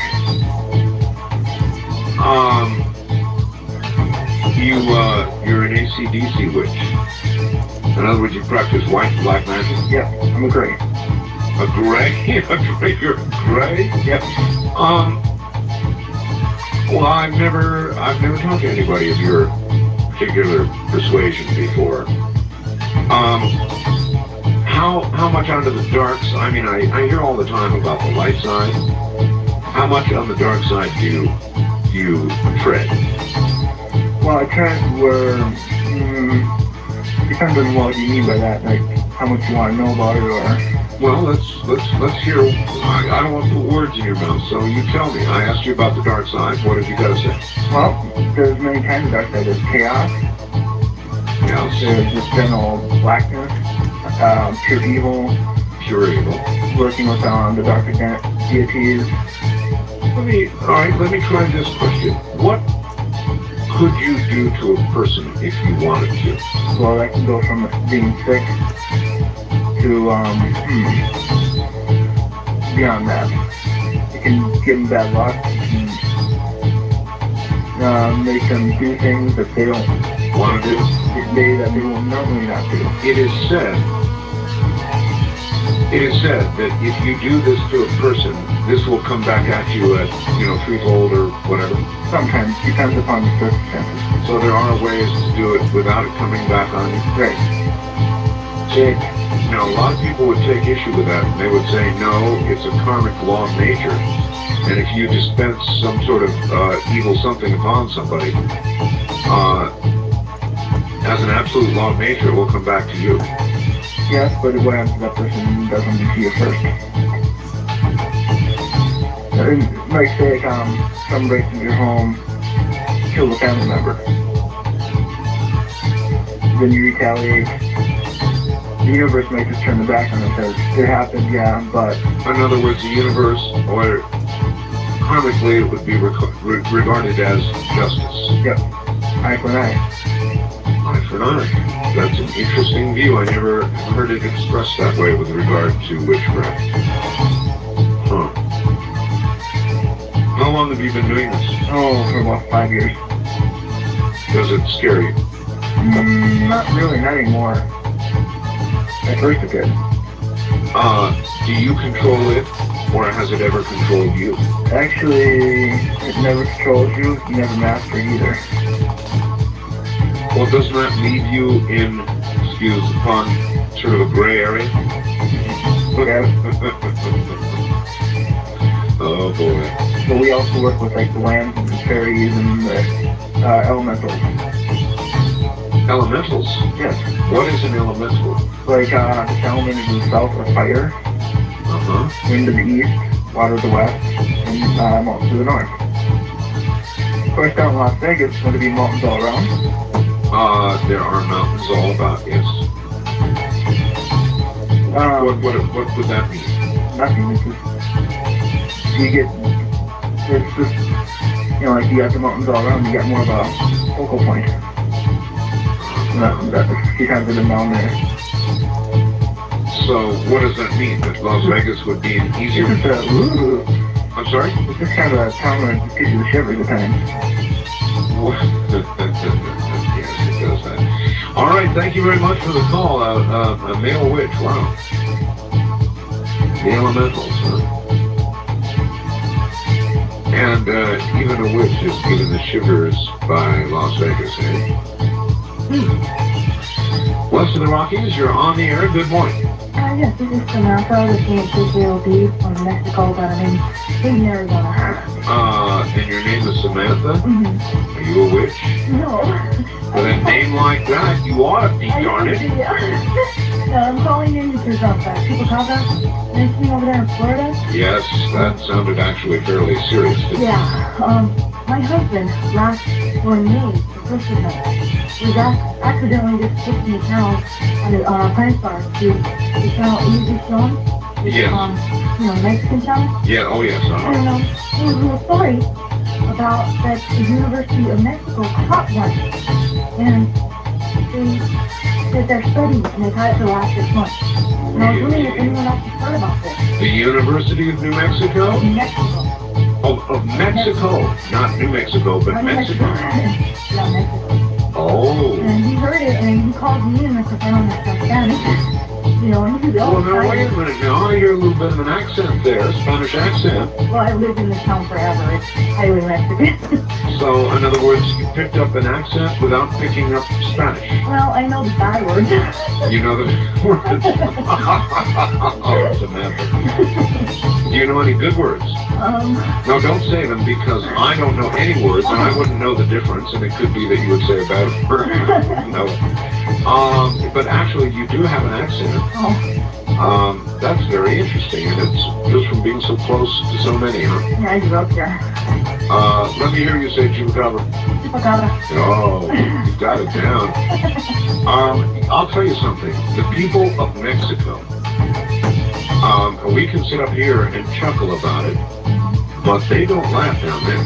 No. This is a very, very serious, the American people have no idea how serious a topic this is in Mexico. And that's because there's been really a lot going on. We've only had a small taste of it here compared to what they've had. And so if the University of Mexico has one, how do I find out about it? I don't know. I mean, it's like, I'm sure I couldn't call them up and ask them, could I? It was a news item, and the point of the news item was painted in the fact of letting people calm down, and the fact that they did have a specimen. It supposedly came actually from the States. But it was illegal that caught it. And they had it literally on the truck back with them. And they took it over to the University of Mexico. And it was really like, calm down, we have one, we're studying it now. And that was it. Calm down? Yeah, that was I mean, now if they, well, that's not going to calm down people at all. I know, it made us upset. No, They have it, and not showing us the information. Well, that verifies its existence. Exactly. So how do you feel when you're walking down a dark street at night? Exactly. Not as good as you did before that story. Yeah, that's true. And we're like about 80, 90 miles from the border. And even over here, everybody talks, about, we've actually had a fight. Really? Yeah, my cousin actually. And he didn't know what it was. And he described it to me, and I was like, How did he describe it? Well, he first goes, "Did you see that?" And we were going by in the car, and it was about 3 a.m. And I said, what are you talking about? He goes, it looks like a huge rabbit. And I go, well, like, how big? He goes, like 4 feet tall. Sounds like the one Jimmy Carter encountered. And I go, what else did it look like? He said it had like cat eyes. Oh. And that's what scared me. Were the eyes red? That's what they reflected. They were red? Yes. And that's what scared me. And I was like, oh my gosh. Red is bad. I know. That scared me. And then of course later, that was in April. And then my husband saw that show. It was in Newsflix on Univision. Wow. That was scary. Well, look, I appreciate your call, and I will try what sources I have to see if we can determine if the University of Mexico really is holding a chupa. Yeah, wouldn't that be great? I don't know if it would be or not. Well, listen, anyway, Samantha, I like your name. Oh, thanks. One last thing. Can you wiggle your nose? Yeah, I can. Can I ask you where I can pick you up easier in Arizona? Well, you listen to what? KLB in Albuquerque, right? Yeah, and it's not very good. All you can do is like go up and down the dial. You'll find us in various locations. And, sort of mark those places. And if you have a radio with push buttons on it or memories, kind of skip back and forth. Okay. That's my best advice. Okay. All right? I think so. Thank you and take care. And as I said earlier, why, call a local talk station they have. And that's usually it's the intelligent way to proceed. If you want to get the show on in your area, don't call a country station. Don't call a music station. They're not going to do it. Call a talk station. And you can always call our network for some assistance in trying to get on in your area. We'll be right back. You're listening to Art Bell Somewhere in Time on Premier Radio Network. Tonight, an encore presentation of Coast to Coast AM from June 3rd, 1997.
listening to Art Bell somewhere in time.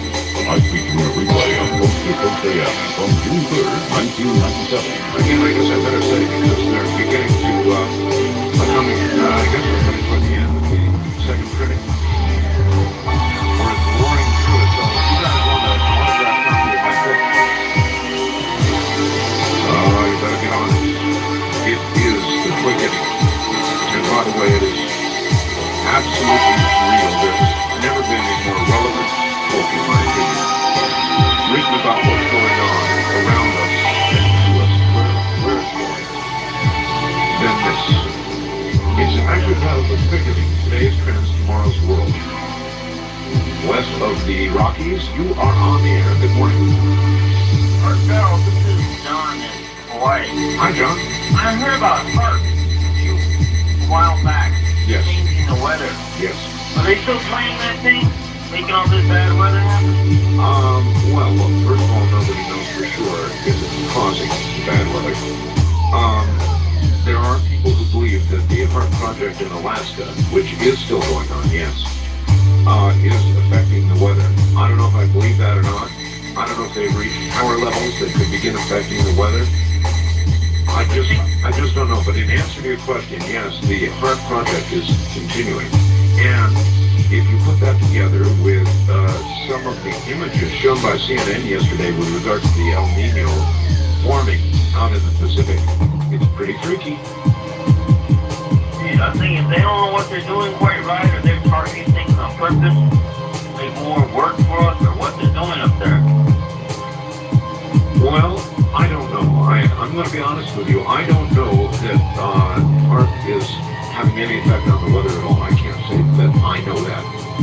What I can say that I think I know, and I do, is that our weather is in the process of a severe change that is part of the quickening. I don't really want to get in a terribly serious mood this morning, and this will do it for me. But I've said this on numerous occasions lately. One does not need to be a candidate for employment at NASA to know that our weather is changing. And I've been saying that for some time, and now finally everybody seems to be saying it. Suddenly, NASA's remarking about it. The National Weather Service is remarking about it. Stan Dale in Australia, well, you know what he's had to say about it. And on and on and on. A lot of mainstream media sources are now talking about the new hurricane season coming. Going to be more vicious than ever. Vice President Gore began talking about more extreme weather. Be prepared for more extreme weather. You heard that, did you, from Vice President Gore? Well, Vice President Gore in some ways is not my favorite guy, but in other ways, he's kind of a techno-dweeb, and I have some level of appreciation for his technical expertise, and he does have quite a bit. You know, he really does. And he's right about that. I mean, so the weather is changing and quickening. Make no mistake, what I have written in this book is a process that is not predicted, it's not prophecy. It's something that I document, and it's going on right now. We're living in it right now. This is not something coming. Yes, it will continue to, at an exponential rate, I believe, increase.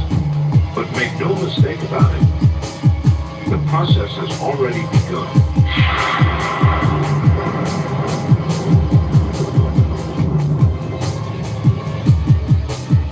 Here's what you missed on Coast to Coast AM with George Norrie. Now we look at sending humans to an asteroid. Smart idea? I would love to see that happen. A mission to an asteroid is exactly the kind of thing that our nation's space program ought to be focused on.